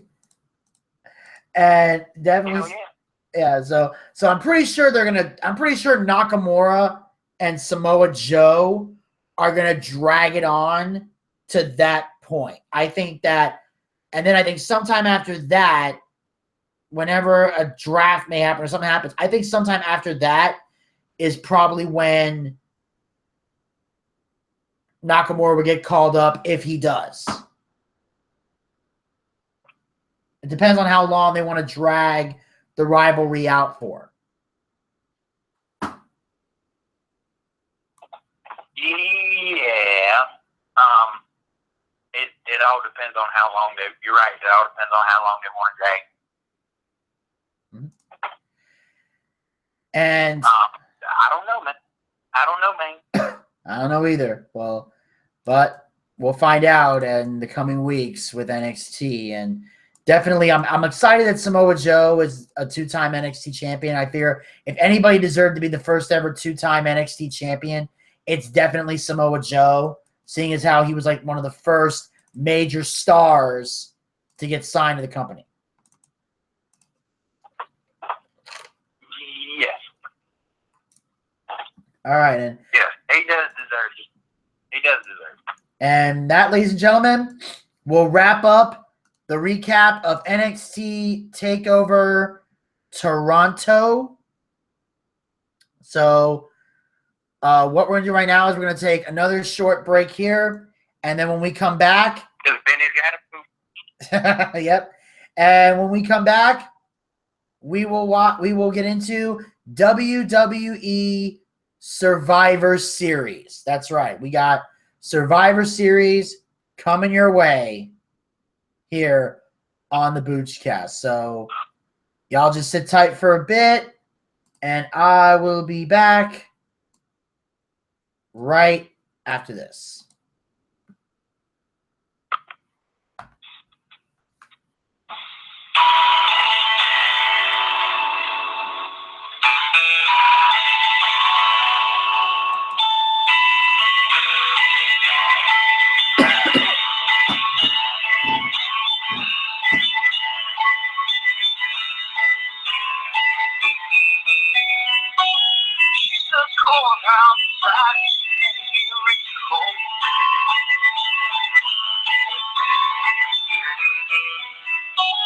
Always word about like that.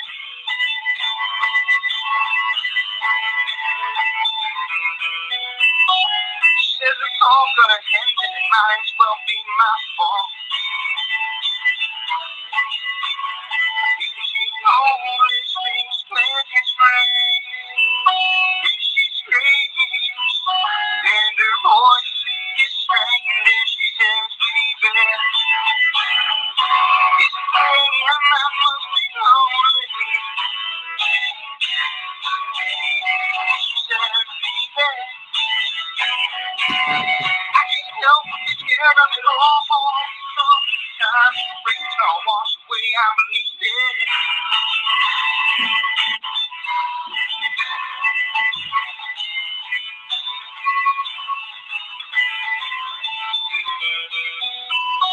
She got a little bit of something, she got it better than nothing.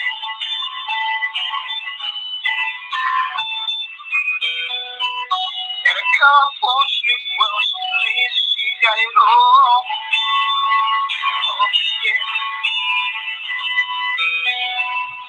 Swears moves don't hang quite as high as it used to.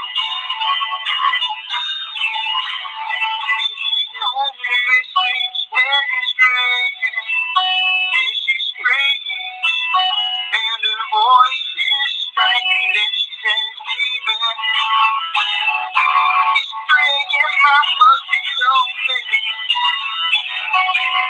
She says, leave it. I can't help but be scared of it all. Sometimes rains all wash away, I believe it.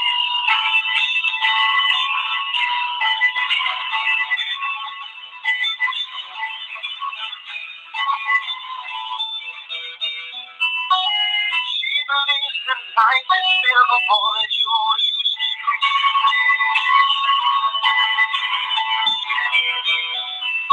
And the part of the wall has been stuck in freezing days.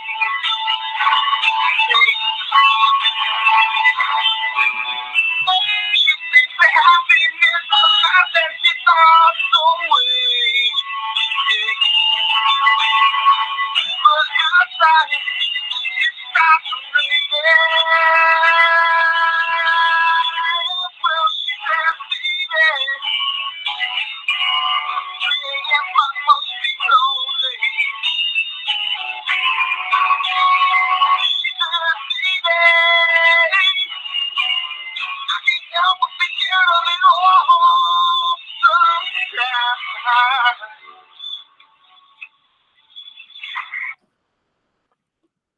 Hello and welcome back to the Boochcast. During the break, we played the song 3 a.m., which is originally done by Matchbox 20, but right now was covered by my good friend and the Friday co-host of the Boochcast, the one and only Mr. Desmond Dagenhart. If you'd like to see more music from Desmond Dagenhart, you can go to facebook.com/Desmond Dagenhart, DESMONDDAGENHART.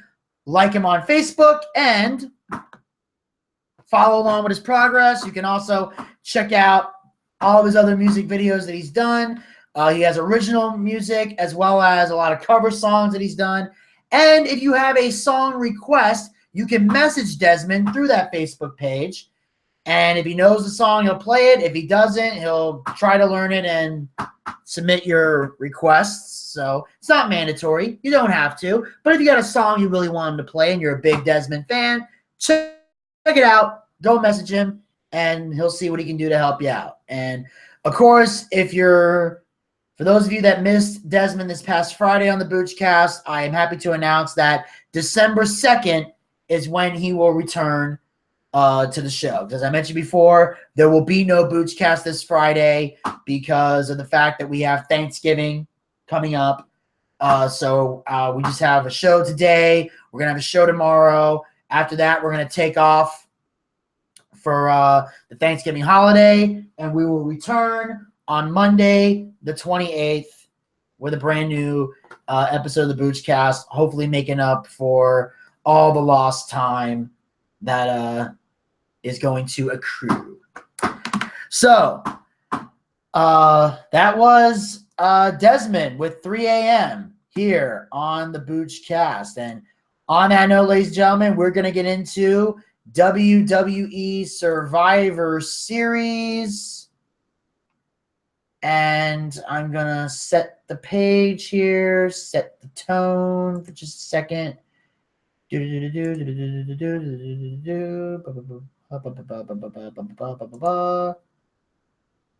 Okay, trying to get through some of this pre-show crap because we don't do that here. There we go. All right, everything is all set up. Now we just got to get Gator back on the line. Gator, you there?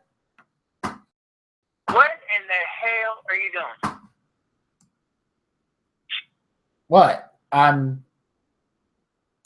Pre-show, all the pre-show stuff. See, this is why it's professionalism, Vinny. Professionalism. I'm sorry, I don't do pre-show recaps. I do if it's not good enough to be on the main card, it ain't worth my time. Yeah, fuck you. Well, excuse me. Anyway, No, I'm not saying fuck you. I'm saying fuck you to the pre-show. Anyway. Yeah, I'm saying I'm not gonna waste my time with the pre-show. Okay, for me to waste my time on the pre-show, something major better have happened. So anyway, there should have been a title change or something on the pre-show. Yeah, and nothing ever happens. So on that note, with Survivor Series, we're gonna jump into the very first match of the evening. And I'm going to emphasize the word reluctantly. Start with the first match of the evening. And that is, of course, we have a traditional Survivor Series match, Team Raw versus Team SmackDown. But this one involves the women. Representing Team Raw, Bayley, Sasha Banks, Nia Jax, Alicia Fox, and Charlotte Flair, who's now having Flair officially added to her last name, versus Team SmackDown, which consists of Carmella, Alexa Bliss, Becky Lynch, Naomi, and for some reason, due to Nikki Bella being attacked backstage by God knows who, though I got a pretty good idea, replacing her as the fifth member of Team SmackDown, the coach, Natalya.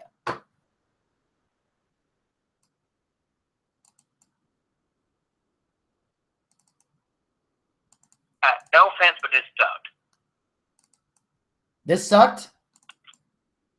It sucked. I'm sorry. This was a shitty opening. I mean, it was okay, but it was. I mean, they could have done better. Oh, I am so happy to hear you say that because I hated this match. Me too. Don't feel bad. I truly hated this match. See, I was mentioning before about women's revolution, like how Lucha Underground gave us a real women's revolution with Sexy Star becoming Lucha Underground champion, which, and like I said, there's no women's championship. There's just one major championship. Sexy Star has it. While Sexy Star, as Matt Stryker said, waves the flag of the women's revolution, this match set the flag on fire. Pretty much. I wouldn't say it like that. No, I meant the flag for women's wrestling, not the. Hold on, I said the flag for women's wrestling, not the American flag. I want to reiterate that. I'm not saying I know. I'm gonna say it a different way. Okay, this match was, if it was a sickness, it would be diarrhea. Okay. All right. I was just saying when I heard you say, whoa, whoa, here now, I want to reiterate to the audience, I was not referring to an American flag. I was saying if a flag said women's wrestling on it, I'm saying they shit all over women's wrestling. That was what I was trying to say. Okay. Yeah, they shit all up on it. Yeah. Okay. And what really bothered me about this match, and Frank too, because we're watching this together. Frank and I are watching this together. What really bothered us was that not only did we see pinfalls happening very fast, but they were happening with basic moves. Very rarely did a finisher end anything. Yeah, it just, this whole match. Like someone runs up, they get kicked in the face one time. It's not even a super kick, just a boo. It's like a big foot, like the big foot that Hogan would give before he dropped the freaking leg. That one move, and it's 1, 2, 3. Alexa Bliss has been eliminated. Are you shitting me? Yeah. How are these women supposed to be on the same level as the men, and you're letting them drop like flies like you would a jobber match? You put the women on the same level as male jobbers. As James Ellsworth. Yeah, like I'm saying, with women, when you want to put the women the same level as the men, that wasn't what we had in mind. Like seriously, how am I supposed to take these women seriously? Like the only legit elimination I saw that was amazing was when Becky Lynch made Nia Jax tap out to the disarmer. Yeah, I know. And here's the thing. I didn't mind. I was okay with Nia Jax steamrolling over everybody when she was being the crazy big woman, which I actually made this reference. And I'm not trying to say this to be an asshole. It's just something I noticed. Doesn't Nia Jax, when she yells and screams, does she gotta look like Miss Piggy for a second? Like, is that just me? I'm being serious now. I'm not trying to make fun of Nia Jax. I just happen to notice that. When she was screaming, and steamrolled them, the way her facial expression, it kind of like Miss Piggy when she goes, hi! Like, it literally looked like that. I swear to God. I want to know if anybody else caught that. I swear to God. I had this awkward moment. I think it's because when we were watching at Frank's house, the screen kept freezing, and when Nia Jax screamed, the screen froze on her face. And I swear to God, that's how it looked. I gotta know if am I the only one that thinks this, or I don't know, Gator, do you notice it, or am I crazy?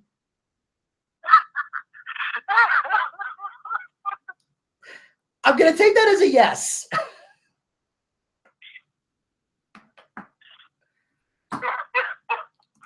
I'm just saying, I saw that. I I don't know, just with that, and then I saw the black, and then the black she was wearing with the shoulder straps. It was like Miss Piggy in a Darth Vader costume. Like, that's what I was seeing during this match. And I don't know why. I noticed that. And I will say this, it made the match a lot more interesting. I will say this, it made a 10 times better match for me. Like, just picturing that in my head.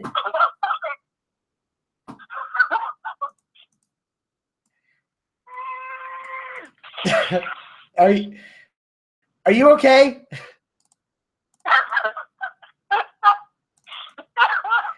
Do I need to put the phone on mute? Are you okay, buddy? No, I'm good. All right. I'm good. I'm okay. All right. Okay. Well, anyway. But yeah, but then, like I said, and then of course, there was a dissension amongst the ranks and everything, and I think that Nia Jax being eliminated should have been the turning point in the match for Team Raw, where it's like, we're fucked. We're dead. They moved on as if nothing ever happened. It's like, oh, yeah, our big, scary monster heel that's normally a heel, but right now is our friend, just got eliminated.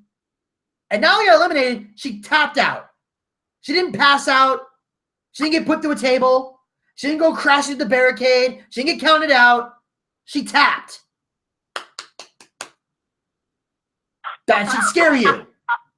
The ring psychology in that moment should have been, at that point, Charlotte and Bayley should have looked at each other and went, fuck. That should have been a scary moment right there. That should have been the, what the fuck do we do moment. Because when you have a big-ass bodyguard and your big-ass bodyguard gets his ass kicked, you should be scared. Because that man's supposed to protect you. If your protection gets his ass kicked, what hope do you have? I saw none of that in this match. None of that. Charlotte and Bayley were just like, all right, I guess she got eliminated. And Charlotte's still walking in like, I'm the queen. Does this woman sell nothing in wrestling anymore? Like, what the hell kind of shit is that? Y'all just kept on wrestling as if nothing just happened. We're going to speed past this. Like, I didn't see what I just saw.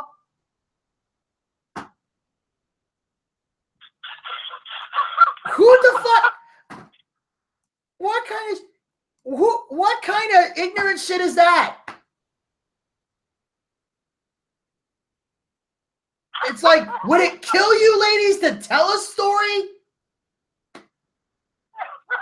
Is that so much to ask? Is that a no pun intended diva-like demand to have at least one moment where you're both like, oh shit? No, Charlotte just jumps into the ring as if nothing ever happened. You've got to be shitting me. You've got to be shitting me.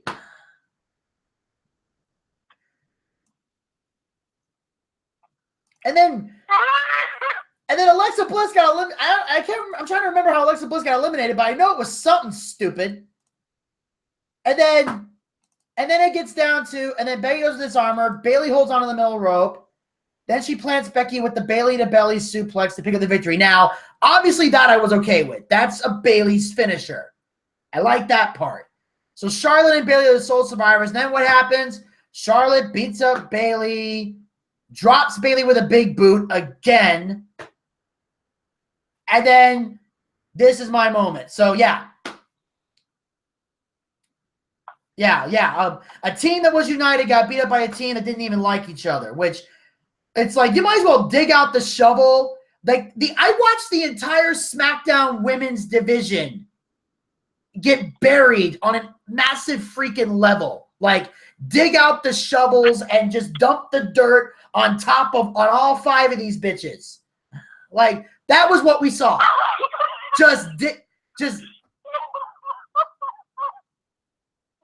It's like the Undertaker might be taking souls, but the Raw Divas were digging holes that night because they just buried all five of these bitches. It was goddamn ridiculous.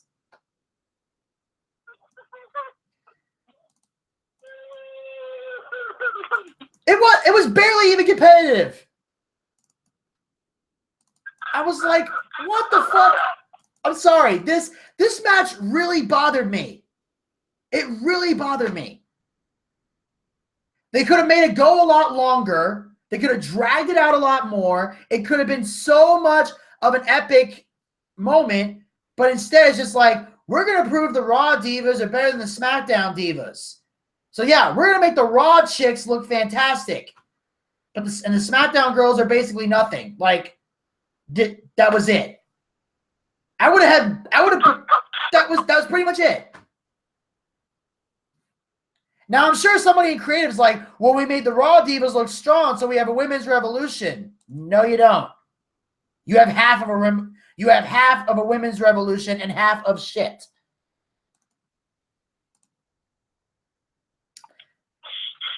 Okay, I'm finished.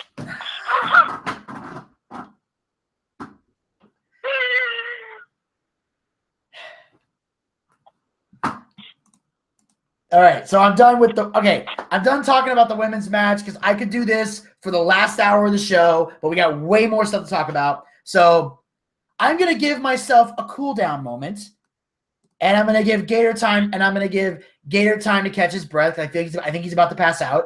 And so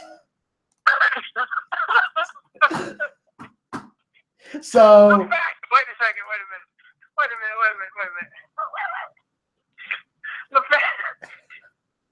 The fact that you just completely and utterly destroyed that whole match was hilarious to me. Thank you.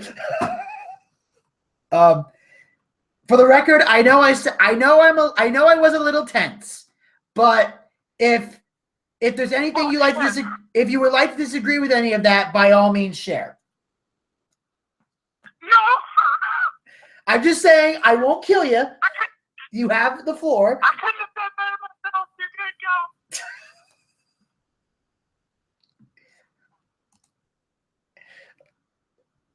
Yeah, you know what the crazy part is? That literally all just came off the top of my head. I wrote none of that down. There were no notes involved. I literally just said all that shit off the top of my head. It's so Miss Piggy. Well, okay, I take that back. The Miss Piggy part, I did write that down to remember that. But the rest of it was off the top of my head. So, on that note, what I'm going to do... And the Miss Piggy thing wasn't even a negative thing. That was just a reference. That was just something I thought of that I just wanted to say. I didn't know if anybody else agreed with me or not.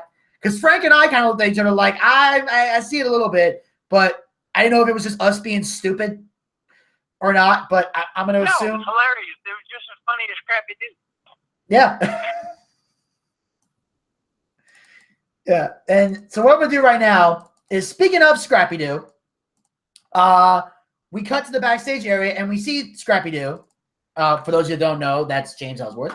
Walking in the back area. By the way, side note, he's not taking any more indie bookings, which tells me he got picked up.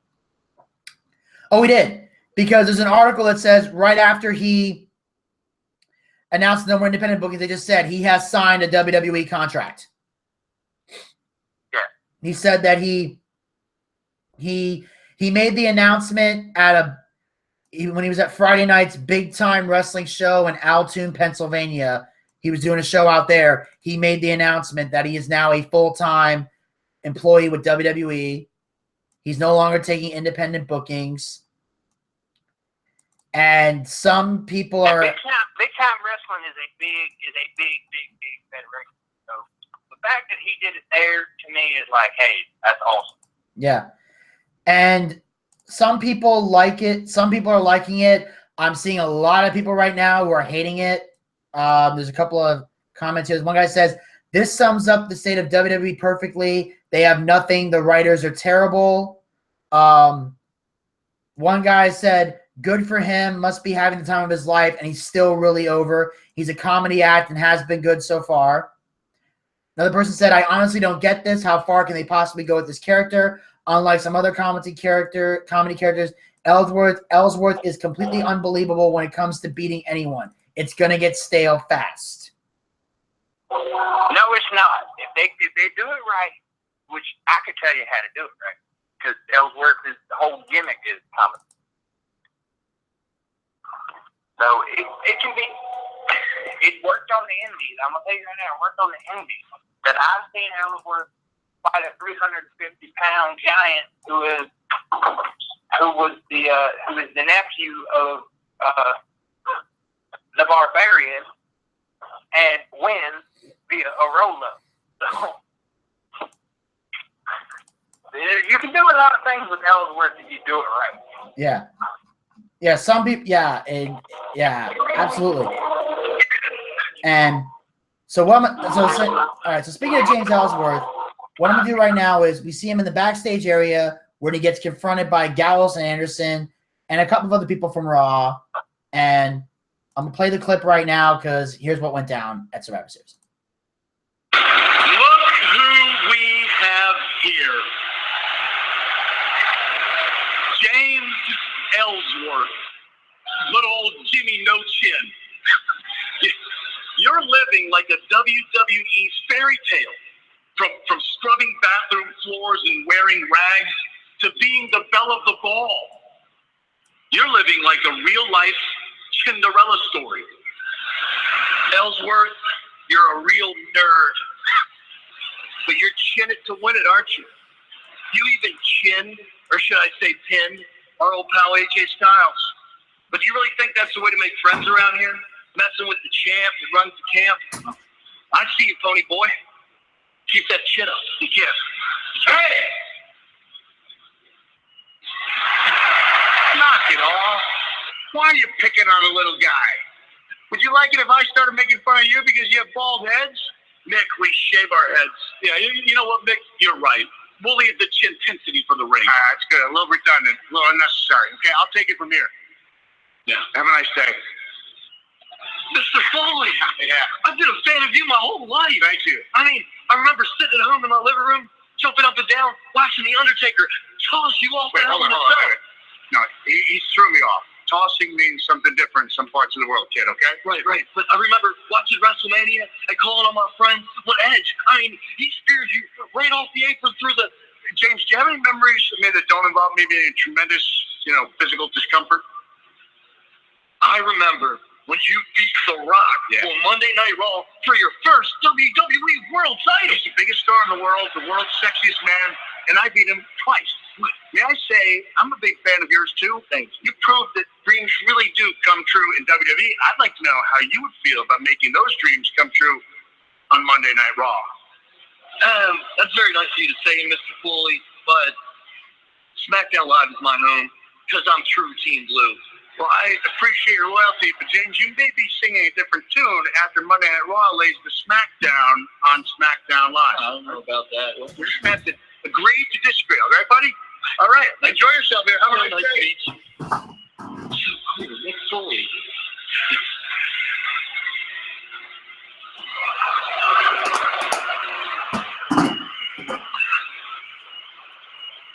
Don't I know you?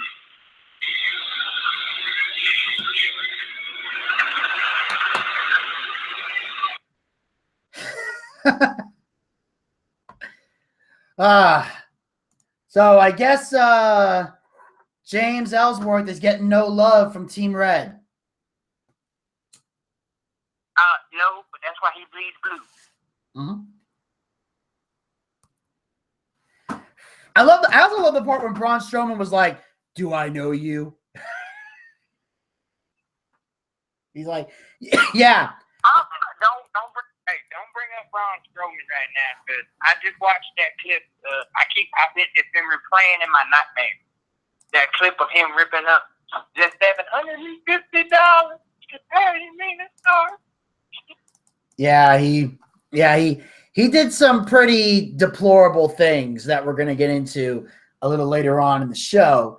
But either way, and that's the thing that most people are concerned with. They're saying, like, they're worried that James Ellsworth is just going to be a guy that they make fun of every week.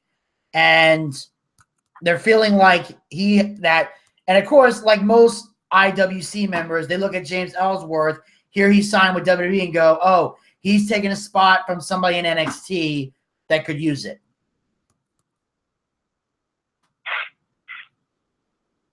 There's a grave in the past where the star it does not shine, and my love is in the grave in the past. Wow, what a coincidence. They played that same song after the women's match. Anyway, on that note. Okay. All right. I promised I was done with that, and I'm done with that. I just couldn't resist. So what I'm going to do right now is I'm going to talk about the next match of the evening that, believe it or not, despite that crazy rant, this made me madder than the women's match, if you could believe that. And, of course, I'm talking about, oh, God, I may need Gator to recap this one because I'm going to have too many F-bombs. The Intercontinental Championship. No, go for it. Do it. For the Intercontinental Championship, The Miz defends against Sami Zayn.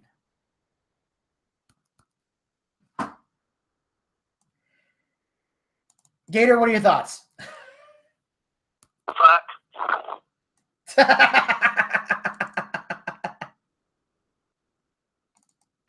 All right. Now, during the women's match, I said, you've got to be shitting me.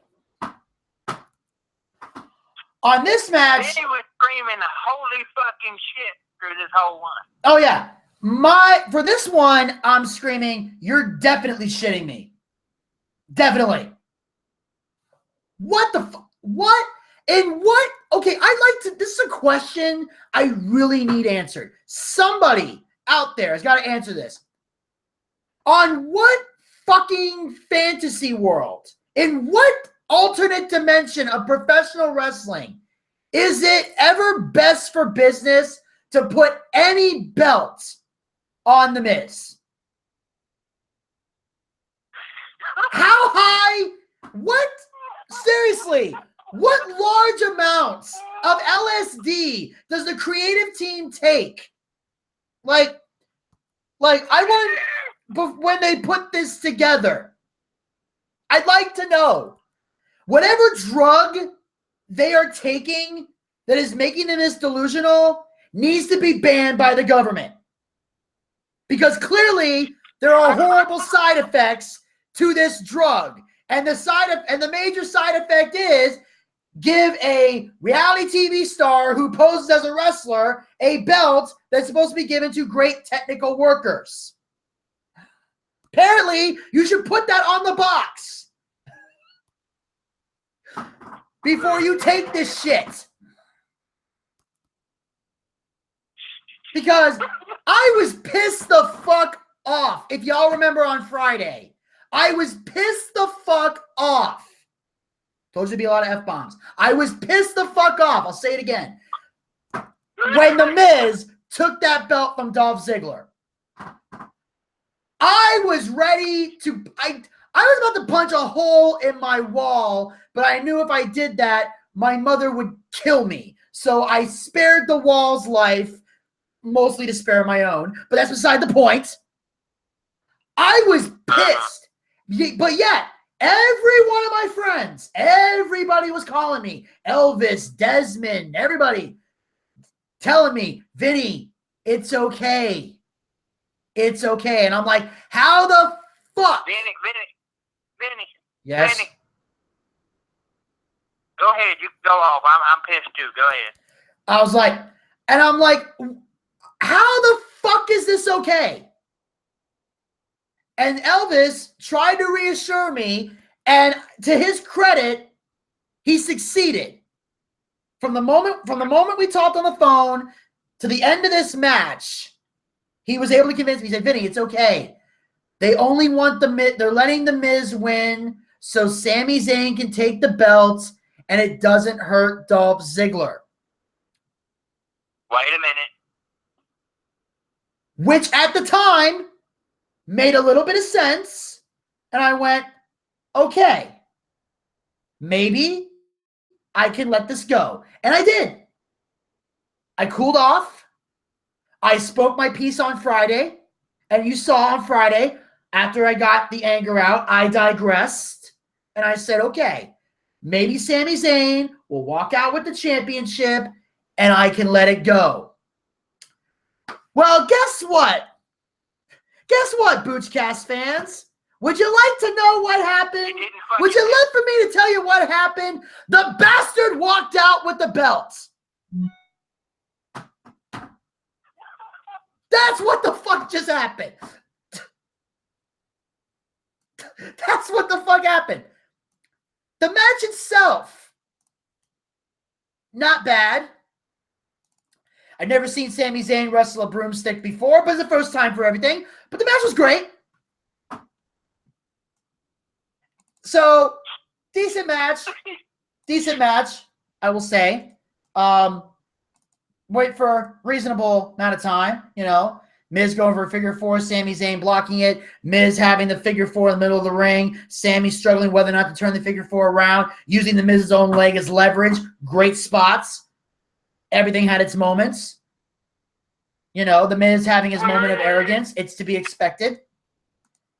And then, so, a few things. Sami Zayn does a couple high spots. It's a Michinoku driver. Miz kicks out. Zayn goes for the Blue Thunder powerbomb. Miz kicks out of course, because one thing you can always count on with the Blue Thunder bomb, someone's kicking out, because I've never seen Sami win a match with that. At some point, Sami needs to. Okay, I'm just going to sidestep here for a second. At some point, Sami Zayn is going to have to win with a Blue Thunder bomb. Otherwise, when that move hits, no one's going to pop anymore. Just want to say that. If he's constantly kicking out, it's not that great of a move. Just side note. So then,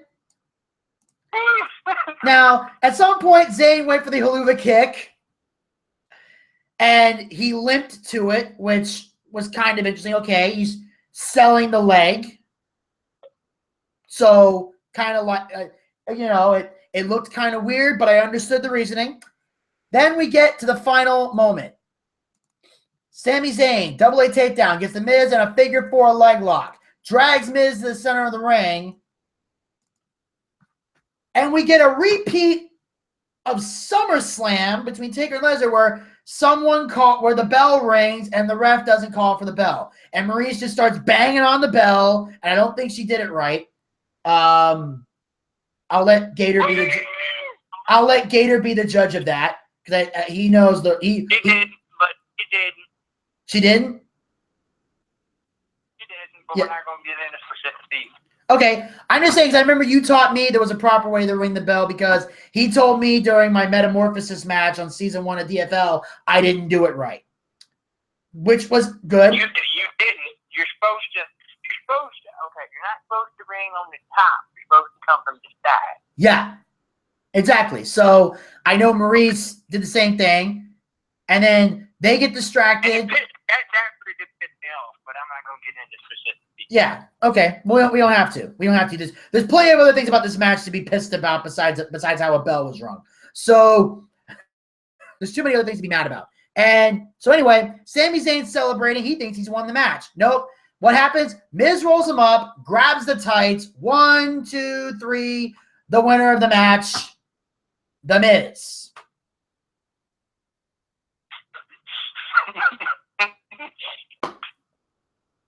Yeah. And by the way, Sami Zayn's Canadian.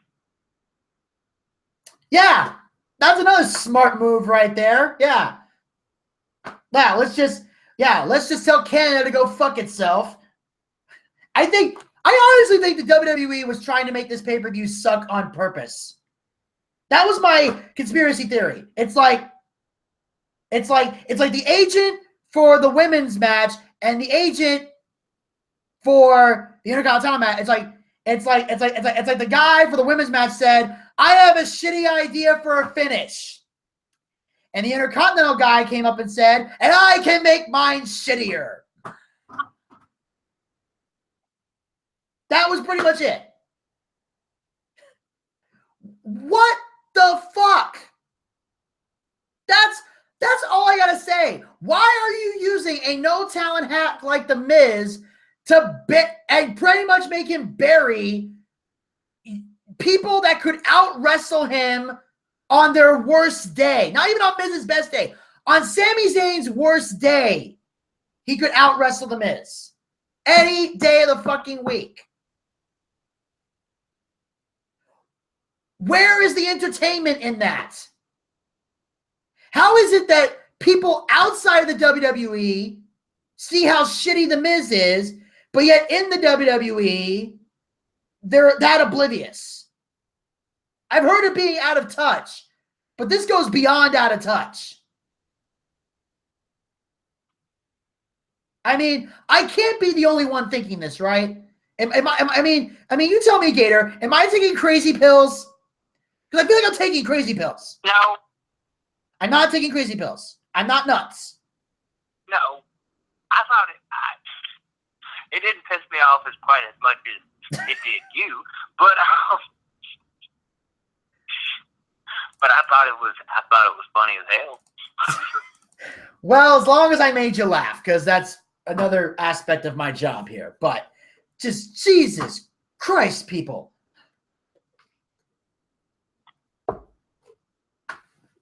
I don't get it.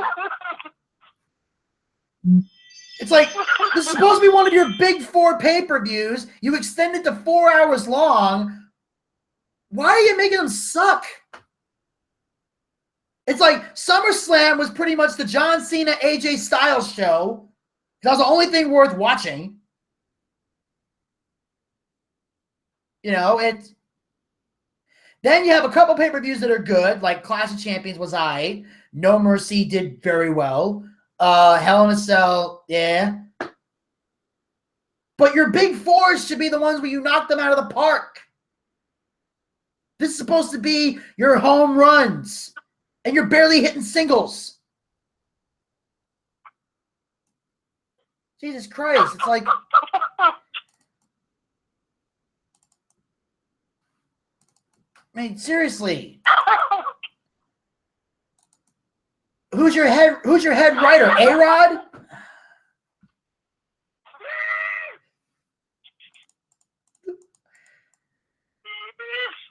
Seriously, it's like watching A-Rod play baseball. He kicks ass in the regular season. You put him in the postseason. It's like he forgot how to bat. Jesus Christ! For fuck's sake! I expected better. All right. Well, anyway.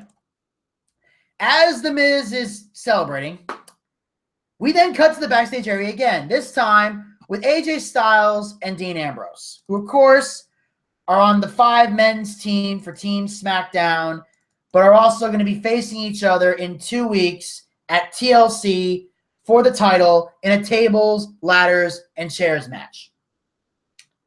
So, obviously, these two need to get on the same page. And here's how they're handling that. My team will get a victory. If you boys tonight listen to me, especially you, will get a victory. Because you're not going to see me in the TLC. Not when I'm in the ring with you. Let me guess. You're going to smack me across the back with a steel chair, and you're going to savor the sound of metal on bone. You're going to stand atop the ladder of the WWE Championship and look down at the pitiful sight that was once Dean Ambrose. Something like that. Is that about right? Okay. Yeah, it is similar fantasy. He ain't doing that to you. Tonight, fantasy warfare becomes reality. TLC, 2 weeks, brother. My fantasies become your nightmares. We keep talking about. Oh, you don't know what you're doing, man. No. Are you guys serious? Hey, enough. I got all my. Enough. You guys can get this done in 2 weeks' time. Do you understand? But tonight, listen, SmackDown, we've already lost one. Okay, we can't afford to lose another one. You guys have to be on the same page for tonight. 2 weeks, you tear each other apart. I don't care. But tonight, get on the same page. I'm on the ball. You hear all that cool stuff I said? I'm on the ball. Yeah, real cool. Please, tonight, please focus. I'm good. Thank you. You see that? See, that's what I'm talking about right there. Enough. Listen. All right. Well, It seems like Styles and Ambrose are allegedly cool in the gang, but I sense the tension.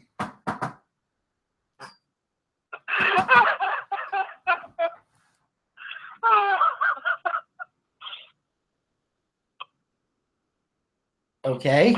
You got a Scrappy Doo. Okay, wait a minute. Hang on. This is why I'm laughing. You got Scrappy Doo on Team SmackDown.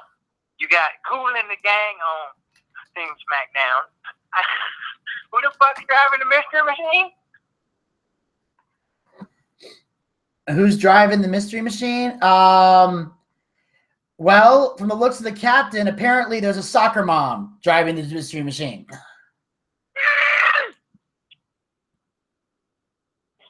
The soccer mom haircut. Yep. Never goes out of style, apparently. And so anyway, so obviously Shane says, listen, and then that cuts out because the segment cut out. So we have no idea what Shane McMahon is telling AJ Styles now that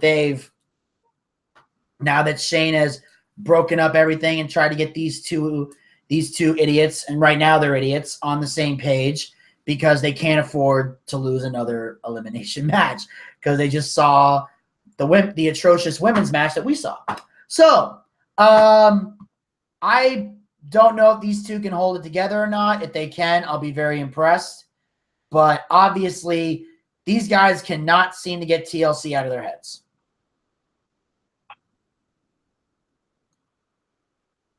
I mean, I think. How did I just get 50 in the last man standing match against Kane?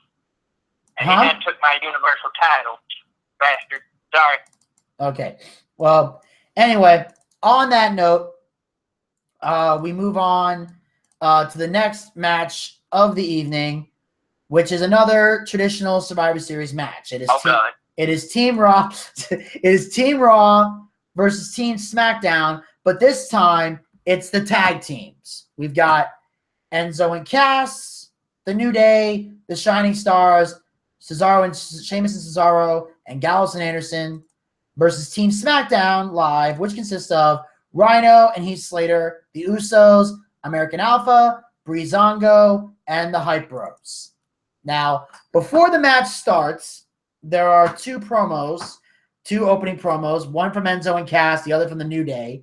I decided that rather than separate them, I just jammed them all together. So basically, for your listening enjoyment, here is the introductions of Team Raw. My name is Enzo Amore, and I am a certified G and a bona fide source, and you can't see that. And this right here, this is Big Cat, and he's 7 foot tall, and you can't see that.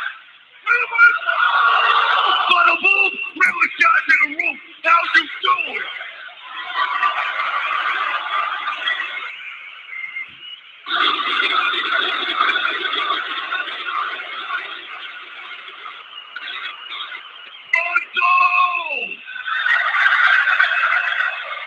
Look what you've done. We are a couple of star boys. And tonight, these star boys, we got enemies, got a lot of enemies. We got a couple of haters.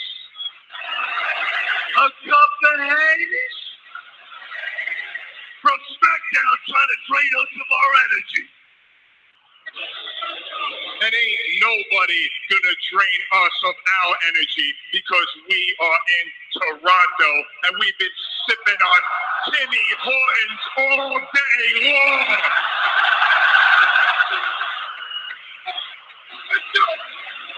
And as for SmackDown Live, they've been sipping on their cup of average Joe. Tonight, we are running through the sticks with our foes. So Team Raw is on their 1s and 2s. I got on OVOs, so SmackDown, you better be on your Torontos, babe.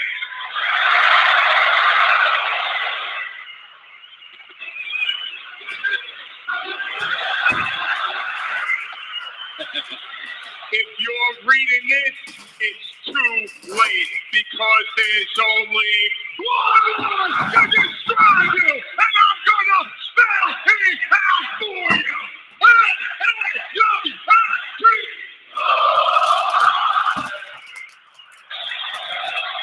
Come to Puerto Rico, the shining star of the Caribbean.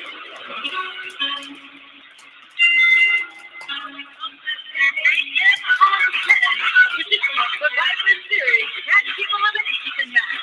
Elimination can occur by pinfall, submission, count-out, or disqualification. And if one member of a particular tag team is eliminated, the other member will also be eliminated.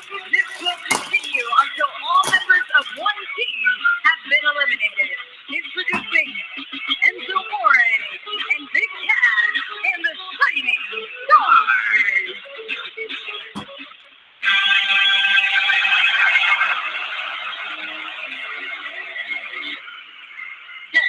The combined weight of 505 pounds, Luke Gallows and Carl Anderson.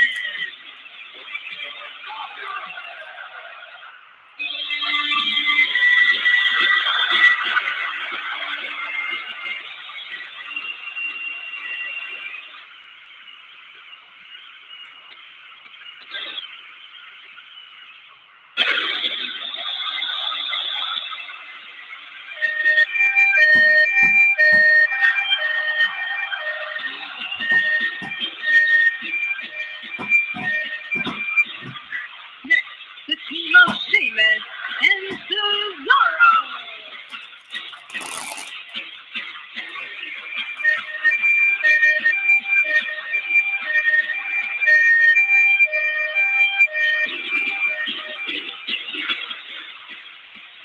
Oh, Toronto! Don't you dare be sour! Clap for your world famous seduction and feel the power! It's a new day. Yes, it is. And the Raw Tag Team Champions, the New Day.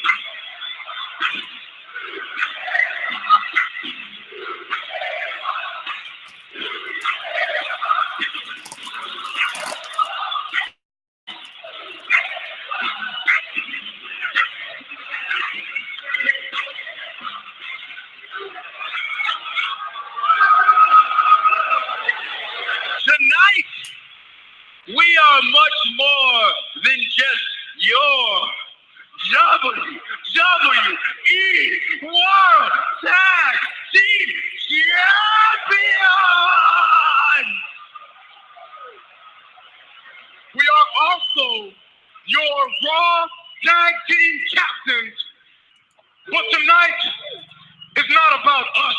Oh, no. Tonight is about us. All of us, as we stand united together with one goal in mind. And that goal is to put the whooping on Team SmackDown, baby! But why? Because Team Raw,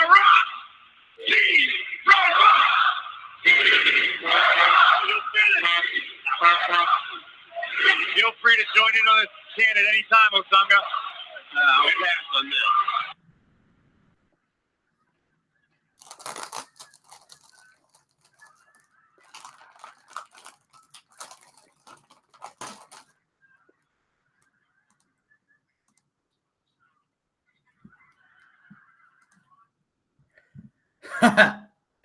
Well, I guess the New Day is definitely on the same page. Hopefully the other tag teams can get it together too.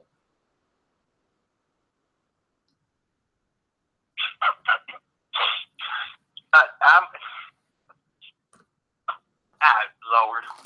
What's the matter? Nothing. I just find this funny as shit. Yeah. Yeah, I mean, what? Hey, what we got? A couple haters here. We got a couple haters. We got some haters. we got Smack Talker Skywalker and his Wookiee who apparently reads off a teleprompter. And then you got the Shining Stars with their damn timeshare crap. Sheamus and Cesaro who still can't get along, and you got Gallows and then of course Gallows and Anderson, and then the New Day, and then of course after this the SmackDown team comes out, and this match I'm gonna say was for me somewhat of a turning point in the pay-per-view, because I will admit this match I actually enjoyed somewhat. I didn't hate this match as much as I hated the first two. I actually enjoyed this. Although there were a few little things that I didn't enjoy. For example, this fashion police bullshit. I'm going to tell you why. Look. Because Fandango gets in the ring with those stupid little cards. Now, if you want to, and this is another thing that really bugs me about these matches, is that, look, when it's game day, you should all be on the same page. That's just me. That's my opinion. When you want to hand out fashion citations to Team Raw, go ahead. I like that. But when you're handing them out to everybody, including your own teammates, it's like, dude, really? Do y'all just not give a shit about winning? Because that just bugs me. It's like, look, you aired out your differences. Let's have the match. Because that's what the fans want to see. They want to see who the dominant brand is, not everybody playing who's got, not seeing the teammates get into a dick measuring contest.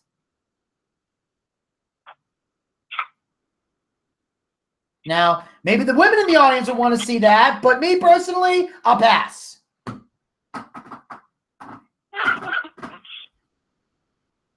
So of course, huh? I said, I'm about to die over here. You're pissed off, and this is hilarious. I'm sorry. Go ahead. Okay. So of course, the New Day hits the midnight hour. Fandango and Breezango instantly gets eliminated. Because I like the fact that they actually explained. That's why I kept the clip as long as I did. I wanted to explain the length of the match. Was that if one guy gets eliminated, both members from that team are eliminated, which made sense to me. Because I want to know, is this going to be single elimination? Because if it is, then it just defeats the purpose of why it's a tag team elimination. I think both team members should go to the back. And they did. So Tyler Breeze didn't even get to wrestle, which pissed me off because I actually like Tyler Breeze. I'm a fan. I felt that the way he got treated when he got called up originally was done so poorly. It shudders to even think about it. But I know. So I'm gonna try not to. But what I loved even more was when Jimmy super kicked Kofi Kingston, and at the start of the match, the captains are eliminated. Like, the New Day was gone. I was not expecting that. That shocked the hell out of me. But what I liked about this match was even though there were a lot of crazy eliminations, most of the eliminations were being done by actual finishing moves. There wasn't any dumb shit that caused people to get eliminated. So I'll give credit for that. At the same time, though, I do believe that this was another classic example of Raw digging holes and burying SmackDown people. I can agree with that. So once again, it's like, it's like first we buried the SmackDown women. Now we're going to bury their tag team division. Does someone want to remind me why we split the belts again? Yeah. Good question. Yeah, we're going to split the teams. We're going to have 2 dominant divisions. Apparently not. Apparently, Raw has all the good women in tag teams, and SmackDown got the hand. They should just change the name of the show from SmackDown to Hand Me Down. That's pretty much what they got.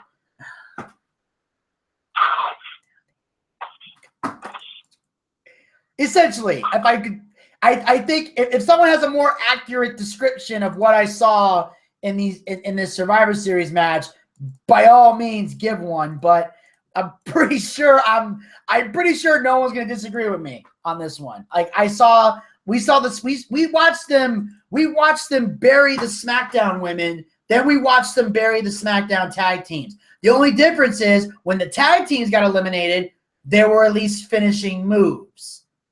They weren't kicks or bumps or crossbodies or shit that would eliminate a jobber. And to their credit with this match, they at least dragged it out somewhat. Like I said, it was a small step above the other 2. Because even though I didn't like the way certain things happened, we at least got somewhat of a decent match out of this. We were able to drag some of it out. And then again, of course, American Alpha gets eliminated when, the club drops Jordan with the Magic Killer. American Alpha gets eliminated, which that was disappointment. And then we're watching all these other eliminations go back and forth. And then Rhino gets rid of the club. And, and speaking of Rhino, can I just stop for a second? This is not even a joke. It's something really cool I noticed. How different does Rhino look without a beard? About like Gator Ricky Ross without a beard. Like he came to the ring clean shaven. That frightened me. I'm like, I literally had to sit for a second and go, who the fuck? Because I've never seen Rhino without facial hair. Never. I've never seen it. I've never seen it. And when you see someone who doesn't have, if you've known somebody for a long, long time to have facial hair, and they wake up one day and they're clean shaven, I don't care how long you've known them, it will scare the shit out of you. That's some freaky shit. I don't hate it. It just made me jump for a second. I was like, the hell is this? I literally had to go sit there and go, who the hell is that? And then I'm like, dude, that's fucking Rhino. What the? I don't know if that's because he went into politics or what, but for some reason, on SmackDown he had facial hair, and at Survivor Series he didn't. I don't know why. That was just weird to me. But anyway, and then of course, Cesaro hits a 619. Which another thing. The pop. Huh? The pop for that 619 was great. Yeah. Oh yeah, because no one had seen one since Ray.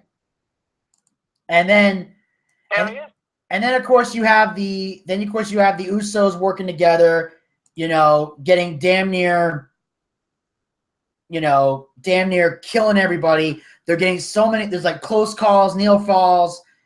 And then all of a sudden, Jay gets Cesaro in the Tequila Sunrise. Jimmy sets up for a super kick. Sheamus counters with a bro kick. Cesaro gets Jay in the sharpshooter. Jay taps out. The winners of the match, Team Raw, with Cesaro and Sheamus being the sole survivors. And I'm going to be honest, I was not too happy about that. I don't think anybody was, to be honest. I wasn't. And it's another thing, it's another issue that I have. I don't like seeing a solid tag team that legit knows how to work together get beat by a team that can't even look each other in the eye. I hate that. And I know they're trying to do this thing where they're trying to put Cesaro and Sheamus as a team, and they don't really get along, and they argue, and somehow find a way to win. That was cool for a couple of weeks. I'm getting fed up with it. I'm sick and tired of this. Somehow they magically find a way to work together. Like, here's what really, like I'll tell you, like the ending of this made me mad. Like, not only did the Usos lose, not only did SmackDown get buried in graves right next to the women, but to top it all off, you have that moment where Cesaro extends his hand. No, Sheamus extends his hand. Cesaro goes to shake it, and Sheamus does that stupid 90s thing where they go, oh, and then slicks his hair. And I say stupid 90s thing because that's where I'm assuming that's where that shit came from. It may have happened in the 80s, but I don't know. I didn't grow up in the 80s. So maybe it did. I don't know. But my point is, I hated it. Now, if Cesaro and Sheamus had actually shook hands and said, fine, we're going to be friends. We're going to work together. We're going to put this cat and mouse bullshit game behind us, I may have been okay with this finish. Maybe. I could have let it go. But the fact that they're still being dicks to each other, like, I can't get behind that. I'm sorry. I can't. Okay? At some point, the joke has to, at some point, it's got to stop. I don't want to see Cesaro and Sheamus always being a tag team that never likes each other. It's goddamn ridiculous. Like I said, at first, it was cool. Leading up to Hell in a Cell, it was cool. I was okay with that. A little bit after Hell in a Cell, they didn't win the tag belts, started blaming each other. Okay, I get that. That's cool. Survivor Series should have squashed that shit. Put them on the same page. Especially with tonight on Raw, they're facing I'm skipping ahead, but especially with tonight on Raw, they're facing the New Day. And they're still like, I'm not talking to you. I'm not talking to you. Like, freaking Jesus. I can't, I don't get it. I don't get it. I don't get it.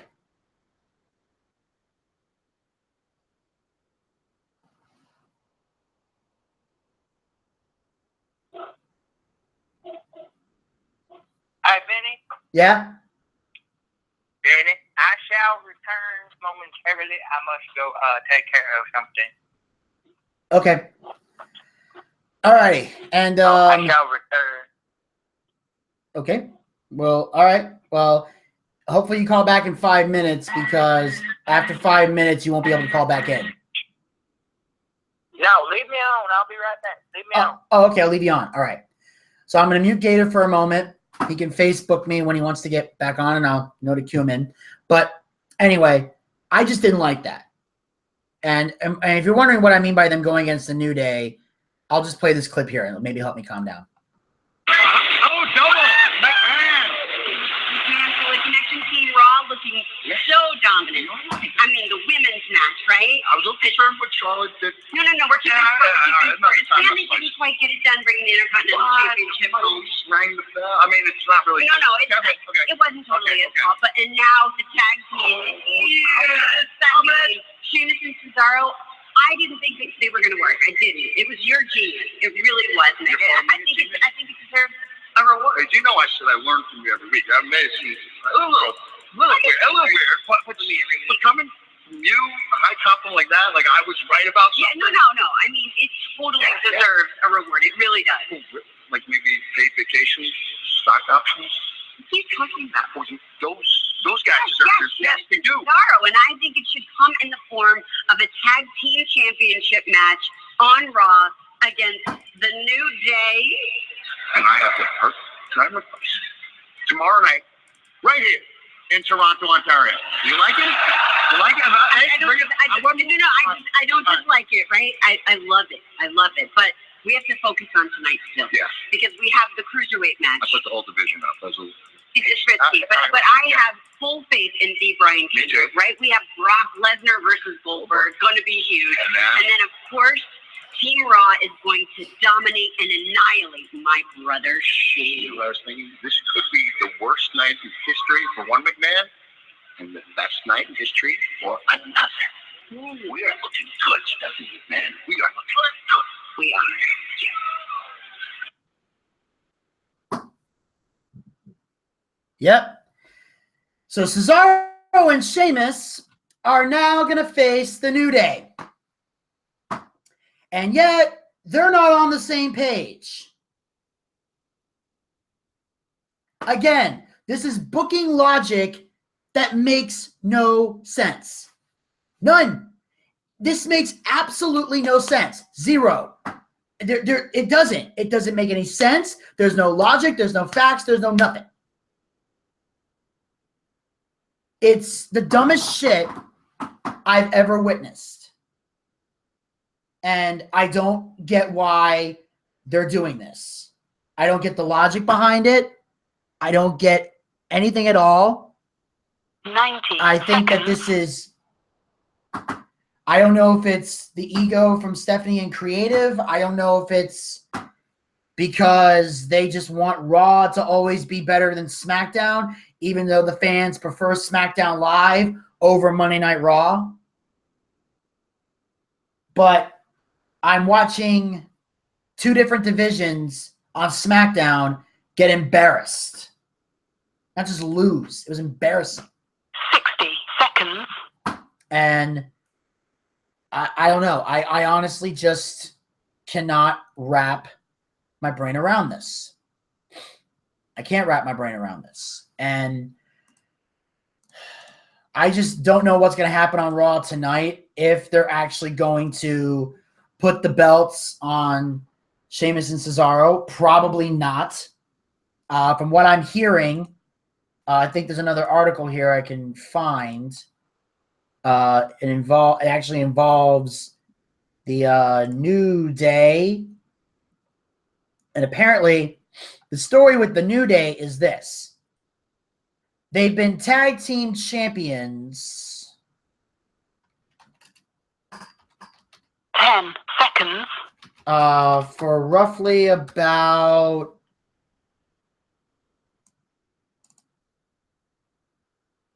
okay, so the Raw Tag Team Championship, which is essentially this one right here, basically and then the New Day, they won the Tag Team Championship. It was renamed the Raw Championship. And trying to find the list here.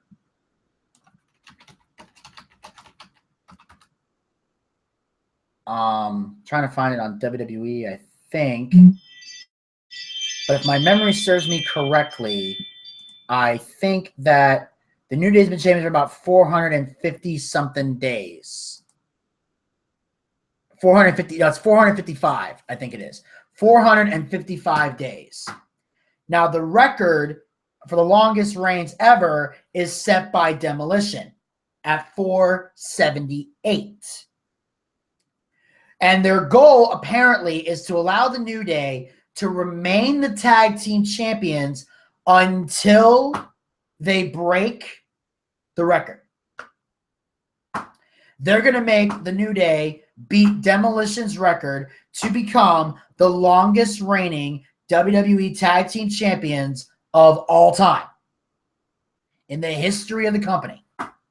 Once they make that happen, then they're likely to drop the belts. Now, if I've done the math correctly, and I believe that I have, by December 14th, they should break it. I believe they will have broken the record. Because if it's 454, it could be about 23 days. And if I do the math correctly, like there was 24. So it was like 10, and then 10. Yeah, so basically by the 14th, they will have tied the record. They will have broken it. So that means they'll break the record before Roadblock, which means that at Roadblock, the New Day could potentially become could potentially lose the tag team titles. If I've done the math correctly, and I checked on WWE.com, and they said the longest tag team title reign by Demolition was 478 days. The New Day is at 450. So 54, 55. They could break it. They'll break. If they break it before Roadblock, then there's a good chance that if Cesaro and Sheamus were to get their title shot at Roadblock, which is where they should get it, and not tonight on Raw, which is stupid, then they could win the tag team titles. And hopefully by then, finally, they can start behaving like a real tag team instead of two brothers who bicker every goddamn day. Like, it's getting ridiculous. It's becoming too ridiculous. And they need to start, fixing this crap. And on that note, I'm going to move on to the next match of the evening. This one really pissed me off on a massive level. This one was for the Cruiserweight Championship. Brian Kendrick defends against Kalisto. Here's the thing. I actually liked this match. It was really good. From a wrestling standpoint, it was great. The counters, the moves, Kendrick going for sliced bread number 2, Kalisto ducking out of the way, hitting Salida del Sol. Kendrick blocked it. These guys hitting each other move for move for move for move for move. These guys putting on a cruiserweight classic. No pun intended. All right, maybe a little pun intended, but that's my point. This was a fantastic match done by these guys.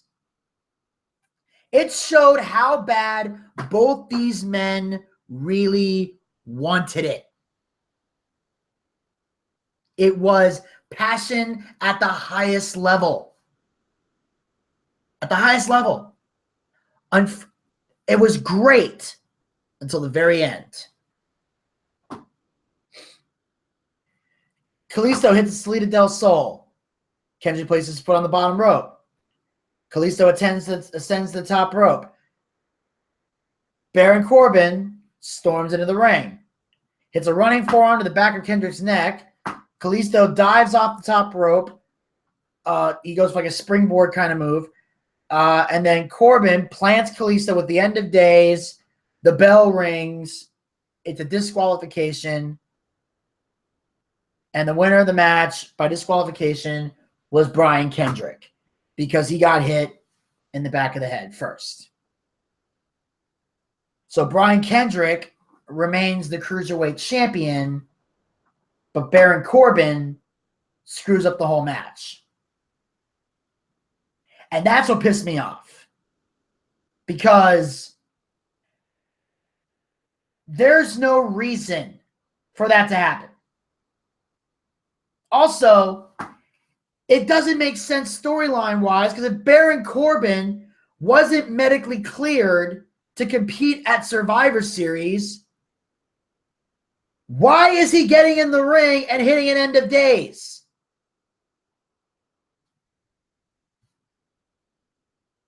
Is it because they're cruiserweights and he can just steamroll over them? I mean, that's the only logic I'm getting out of that. That was just piss poor. And it bothered me because this is how I feel. There's a time and a place on a Raw or a SmackDown to see DQ finishes and countouts and things like that. But not at a pay-per-view. When you get to a pay-per-view, there should be a pinfall or a submission. Outside interference is okay. Not necessarily all the time, but it's okay. But these DQ count-out finishes should never take place at a pay-per-view. Not now, not ever. It's goddamn ridiculous. Also, Kendrick coming off the top rope with that, headlock takedown move and then going right into the captain's hook was epic. And on that note, I think Gator Ricky Ross is going to be back with us here. Gator, welcome back. Hello, everybody. All right. Well, Gator, what are your thoughts on the cruiserweight match? Oh, Jesus Christ.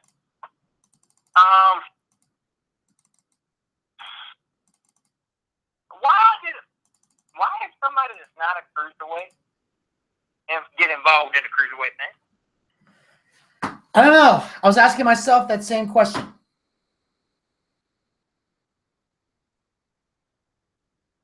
I mean, I'm just trying to figure that out. Why somebody that is not a cruiserweight would get involved in a cruiserweight match. Well, I was thinking about it, but I think I have the answer. Real quick, I'm going to play this. Apparently, after the match, Baron Corbin walks to the back, and he gets confronted by the general manager, Daniel Bryan. And apparently, this is why Baron Corbin got involved. Hey, what is your problem? I mean, how selfish can you be? I know that you've got beef with Kalisto, but you didn't just cost him the Cruiserweight Championship. You cost SmackDown Live the entire Cruiserweight division. So, Kalisto's nothing but a little pest that won't go away. And the last thing we need is a bunch more little pests running around here. Get out of here. I'll deal with you on Tuesday.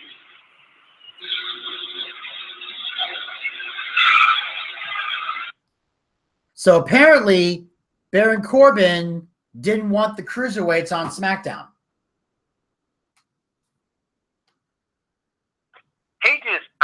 This is like when a Biff won the X Division title. It's stupid.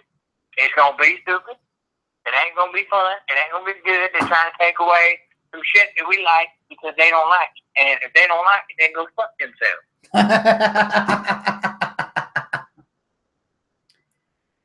I mean, that's pretty much what he's saying. He doesn't want any more little pests around and then bowed up to Daniel Bryan. Fuck him. I was like the part where he's like, and then now, of course, Daniel Bryan says he'll deal with him on Tuesday. So we'll have to wait till tomorrow to see what Daniel Bryan is going to have in store for Baron Corbin. But I'll be intrigued to see exactly what that is. Hopefully it's not a match with Kalisto, because we don't want to see that. No, we don't. We've seen it enough. And on that note, ladies and gentlemen. It's goddamn ridiculous. Amen. And we're going to move on to the next match of the evening. This is the last of the Team Raw, Team SmackDown battles. This time, it was the men. Kevin Owens, Chris Jericho, Roman Reigns, Seth Rollins, and Braun Strowman on Raw. And on SmackDown, AJ Styles, Dean Ambrose, Bray Wyatt, Randy Orton, and Shane McMahon.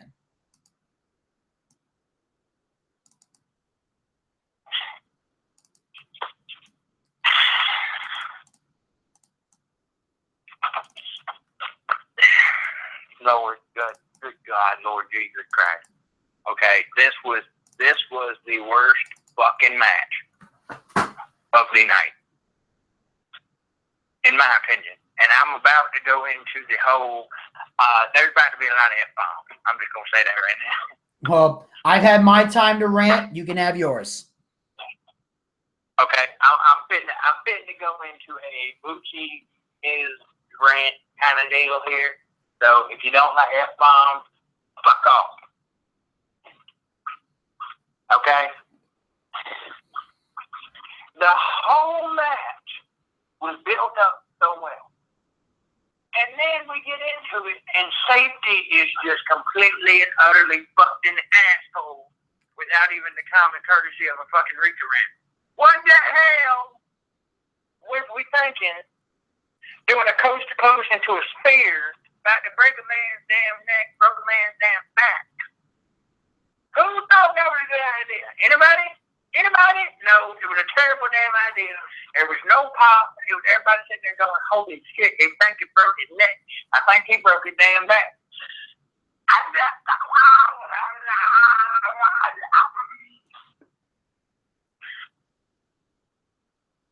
Okay, we as the fans cannot take this fuckery. I'm just going to say that right now, okay? We got fucked in the ass without even the common courtesy of a condom or a reach around, okay? We got fucked.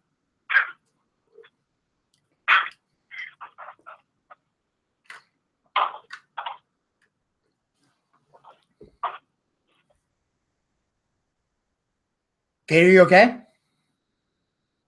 Yeah, I'm good. Yeah, but we got fucked. I'm just going to end it there. We got fucked. All right. I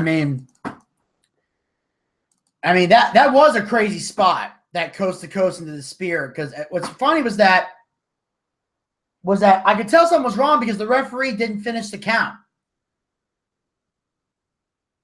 Hell no, the referee stopped the count because the referee knew what was happening. The referee's like, oh shit, he just hurt himself. And Gator's sitting here going, dumbass, I could have told you this won't be a good idea. You got somebody in there that can't halfway do anything right to begin with against somebody who's not technically a trained wrestler. True. I mean, Shane has had experience doing extreme stuff in the ring, though. Don't know shit. Huh? I said Shane has had experience doing extreme stuff in the ring, though. So I think he might be trained on some level. Maybe not to the highest degree of a wrestler, but he knows a little. Yeah, he does. I mean, he knows a little, but I'm not saying. Don't get me wrong. I'm not saying that it wasn't a good spot. It was a great idea, but it would have been better if it was somebody that knew what the fuck they were doing.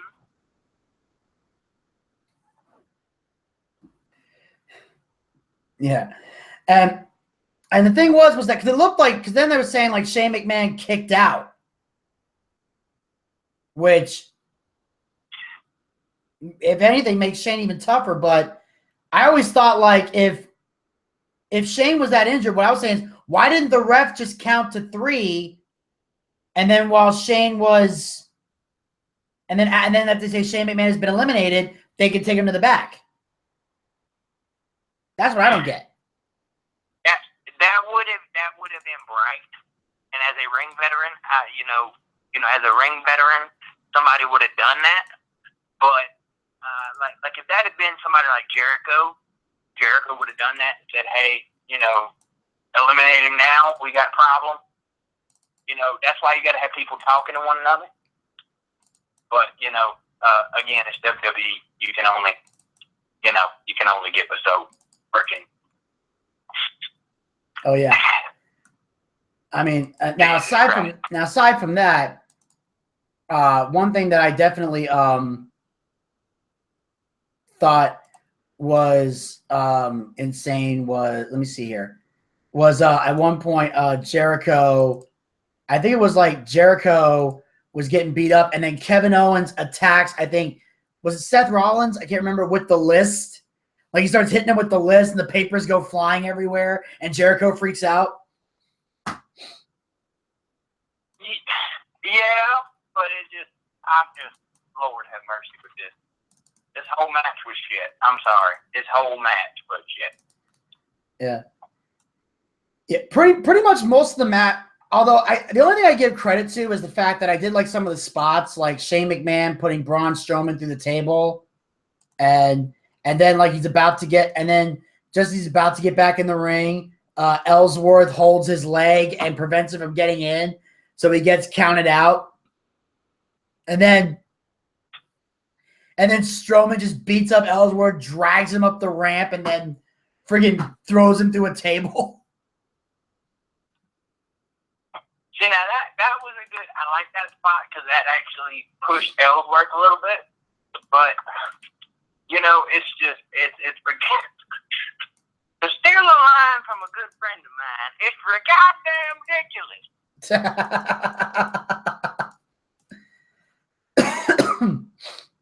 And then I got to admit, my favorite moment of the match was the Shield reunion when they put Styles to the table.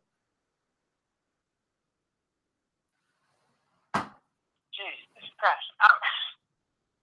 I mean, we got fucked in the ass without the common courtesy stuff or reaching around. Oh, I see. And then of course, like I said, I love that Shield moment through the table. Then they roll him back in the ring. Rollins pins AJ Styles. He's eliminated. And then in the end, and then Rollins, then it's like Roman Reigns by himself. And then Luke Harper gets involved. And then Reigns sets up for the spear. And Orton like sacrifices himself to take the spear from Roman. Then Bray comes in with Sister Abigail, gets the victory. And SmackDown ends up winning the Survivor Series match. And it was goddamn ridiculous. It was. It had a few great spots, but overall it was insane. But at least they did a good job of dragging out the match. Because the messed up part about this was that by the time this match had started, it was 9:15. I don't know if people noticed that or not, but the show started at 7. Usually give us the indication that the show would be 4 hours long.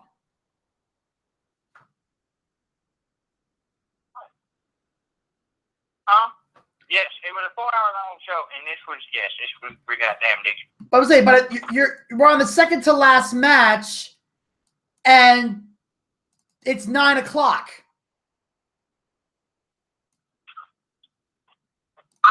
They blew through the other matches way too fast. I know. Which was their biggest mistake. At least with this match, they gave us an actual fight and dragged it out and didn't make the eliminations come as quick. Like, this match, like the tag match should have followed this formula. The women's match should have followed this formula. You had 3 5-on-5 Survivor Series matches in a 4-hour show. They should have been the longest matches of the night. With an Intercontinental title match sprinkled over here. But they won't. Yeah, with an Intercontinental title match sprinkled over here with a decent amount of time. And a Cruiserweight match with a decent amount of time. But you have 3 5-on-5 matches. Stretch them out. Especially if you're doing a 4-hour goddamn show. I know, it was goddamn ridiculous. So, we're going into this match, and it's like, and it goes like 9:15, and you get the intros and everything. The thing ends about 10-ish, like then eventually it was like 9:42. They start dragging things out a little bit, and it's getting close to like 10:25, I think it is. So I'm thinking to myself, the next match has got to be a barn burner, drag out brawl. Like, holy crap! I'm thinking to myself, Gator, don't give it away yet. I'm thinking to myself, if we've got about 35 minutes to go, then I guess Brock Lesnar really is challenging Goldberg to a fight, because they got a lot of time to work with. More than I would normally give these guys. I've said it before and I'll say it again going into this match. If you thought you were getting a 60-minute, high spot match, you were going to disappoint yourself. We knew this is good. You knew going into this, it was going to be a fight, maybe 15 minutes, maybe 20 tops, was what we thought. But then, or as Goldberg would say, but then, we get to the main event. Fantasy meets reality. The moment we've all been waiting for. The rematch from WrestleMania 20, 12 years in the making. Brock Lesnar versus Goldberg. Now, Gator, speak your piece. Okay, this was goddamn ridiculous. Okay, it should not have been a 3.5-minute match. Okay, I understand why it was. Okay, I get it. Goldberg's old. Goldberg can't go like he used to. I get it. Okay, but what the funny for Brock? What the funny for Brock, man?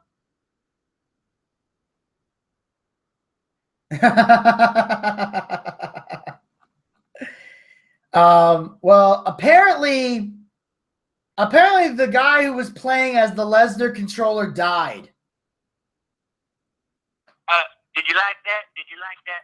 I put that on. Did you like that? Yeah, it's like apparently there was a cheat code. Apparently there was a cheat code used, and Goldberg had 3 stored finishers before the bell rang. It was ridiculous. Yeah. I mean, this is literally what happened, folks. Brock and Goldberg engage in a stare-off. Brock drives Goldberg into the corner. And Goldberg is just there. And Brock apparently is shocked because normally that hurts people. And normally the situation, Brock Lesnar would pick somebody up. They put them in their corner. He gives them the shoulder thrust. He proceeds to beat down. But instead, he drops him and then just stands there.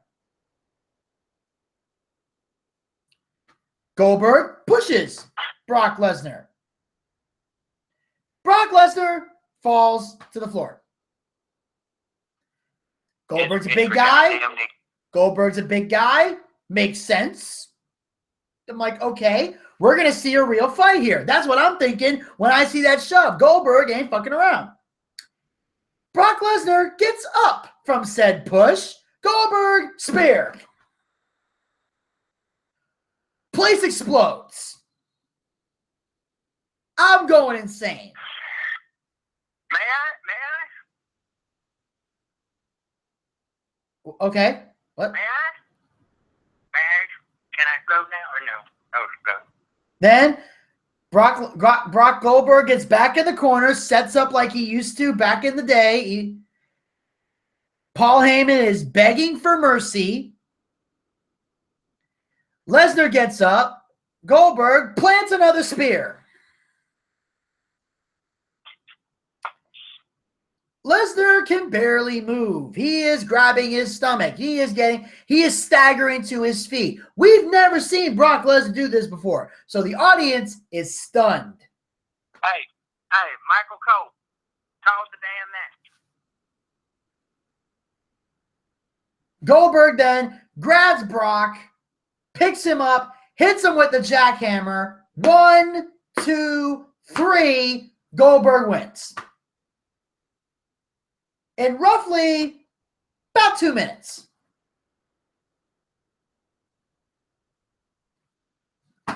But here's the interesting part.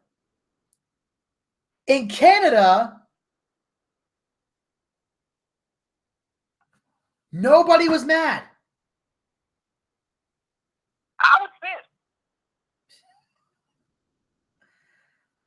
I know you were pissed. I'm saying in Canada, the audience went crazy. They didn't boo. They didn't throw stuff. They didn't chant, "We want replay." They seemed to be perfectly okay with Goldberg squashing Lesnar in 2 minutes. I wasn't.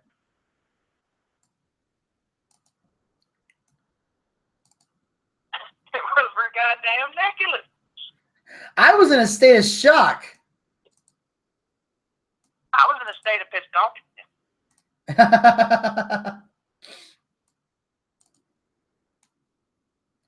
I mean, y'all think I'm joking? Gator was literally on the floor, screaming and yelling and kicking and cussing and screaming that WWE and Brock Lesnar and Goldberg fucked us in the asshole. See, this is what happens when you fuck a stranger in the ass.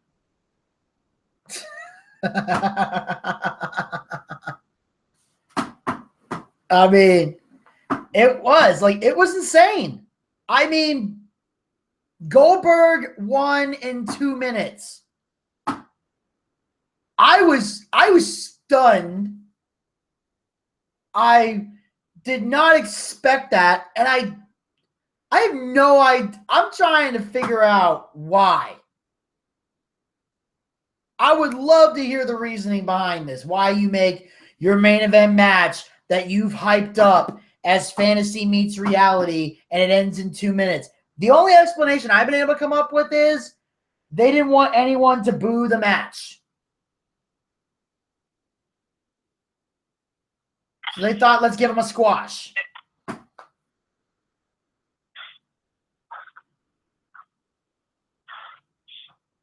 This is what happens when you fuck a stranger in the ass.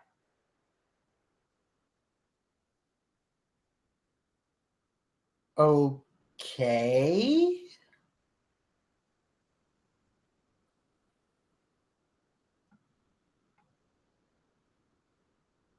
I mean, that was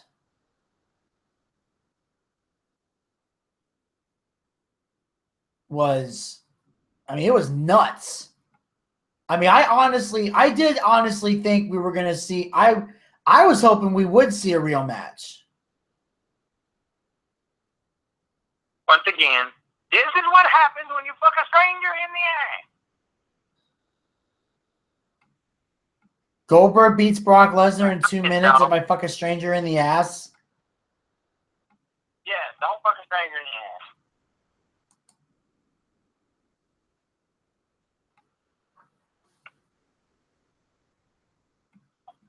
I'm sorry. I was pissed off. I'm sorry. Yeah. I mean, it was amazing. That was a shocker and a half. So now the big question is, what's going to happen to Brock Lesnar is what I want to know.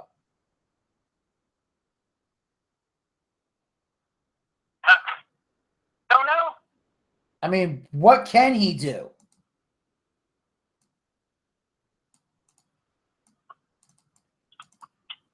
And of course, now apparently there's been some reports going around. I don't know if this is official yet because I haven't seen it on WWE.com, but apparently Goldberg is signing with WWE. No. It says here, according to an article right here, it says, we haven't seen the last of Bill Goldberg in a WWE ring. After a shocking squash victory over Brock Lesnar Survivor Series, Goldberg has reportedly signed a deal with WWE that will see him compete at the Royal Rumble. The news comes courtesy of James McKenna of Pro Wrestling Sheet, so I don't know how legit they are. As soon as Goldberg's hand was raised at Survivor Series, it became clear that it was almost certainly not his final WWE match. Goldberg going over Lesnar in such stunning fashion made it clear Goldberg would be lacing up his boots once again. The current plans for Goldberg to compete in the 30-man Royal Rumble match, which takes place on Sunday, January 29th from the Alamo Dome in San Antonio, Texas. It is not yet known if he'll be sticking around for WrestleMania, but Goldberg fans have more exciting moments to look forward to as we enter 2017. According to sources backstage at Survivor Series, the majority of the WWE locker room was genuinely shocked at the outcome of the main event. The match result was a closely guarded secret that only select people knew about.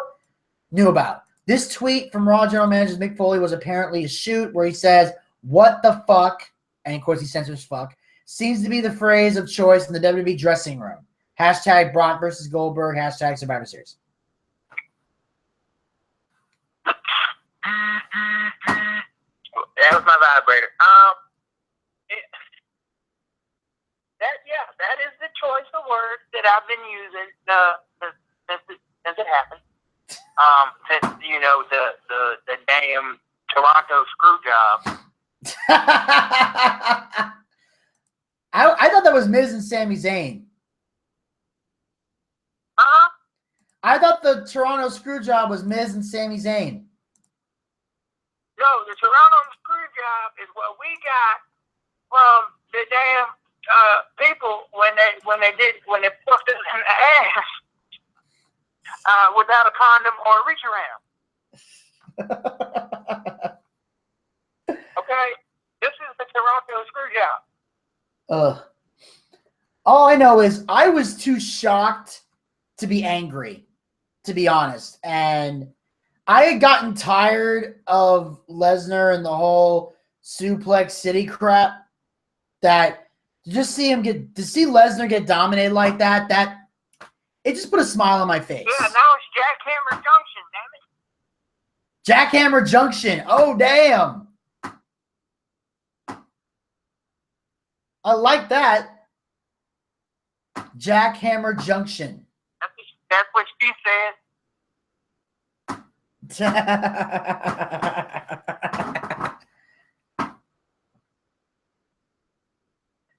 Oh, I like that. Look, I'm just pissed off. Okay, this should have been a barn burner, and it was. This is what happened when you fuck a stranger in the ass. Apparently so. And I guess we'll have to see what happens on Raw tonight. I'm definitely intrigued by a lot of things, especially how Brock Lesnar is going to respond to this. And like I said, apparently we have not seen the last of Goldberg, which I particularly like because I'm a Goldberg fan, as is my father. So that's always something enjoyable to look forward to. And that, ladies and gentlemen, will conclude the Survivor Series recap, and it will wrap up this episode of the Boochcast for today. I want to thank everybody so much for tuning in live. I want to thank everybody listening in the archives, and we'll be back tomorrow at 12 p.m. Eastern, 9 a.m. West Coast time, with a brand new episode of the Boochcast, and we'll be looking at tonight's Monday Night Raw. That'll be part of the show, as well as we'll see what else we can come up with, because Raw will be the only wrestling show we have to recap, so who knows? We might have some other crazy shenanigans coming your way. So until next time, this is Vinny and Gator. Wait a minute. Hang on, Free. Tell the people what else is going to happen tomorrow. Oh, yeah, that's right. I forgot one important thing. We're going to go over the final we're going to be talking about WrestleCade tomorrow as well. Yeah, we're going to go over into more detail about WrestleCade, which is taking place in North Carolina this Thanksgiving weekend. Yes, and I will be here for that. I don't know if I'll be here for the rest of the show, but I'll at least be here for that. So you don't want to miss that. And secondly, if you enjoyed the Goldberg Brock Lesnar thing, fine. If you didn't, that's what happened when you fuck a stranger in the ass. Yes, that is what happens when you fuck a stranger in the ass. And so that's what you can expect tomorrow on the show. Until next time, this is Vinny and Gator saying keep on living life and take care. This has been the Boochcast. We'll chat with you guys tomorrow right here on Blog Talk Radio and on YouTube. Yeah, and don't fuck a stranger in the ass. Thank you for using Blog Talk Radio. Goodbye.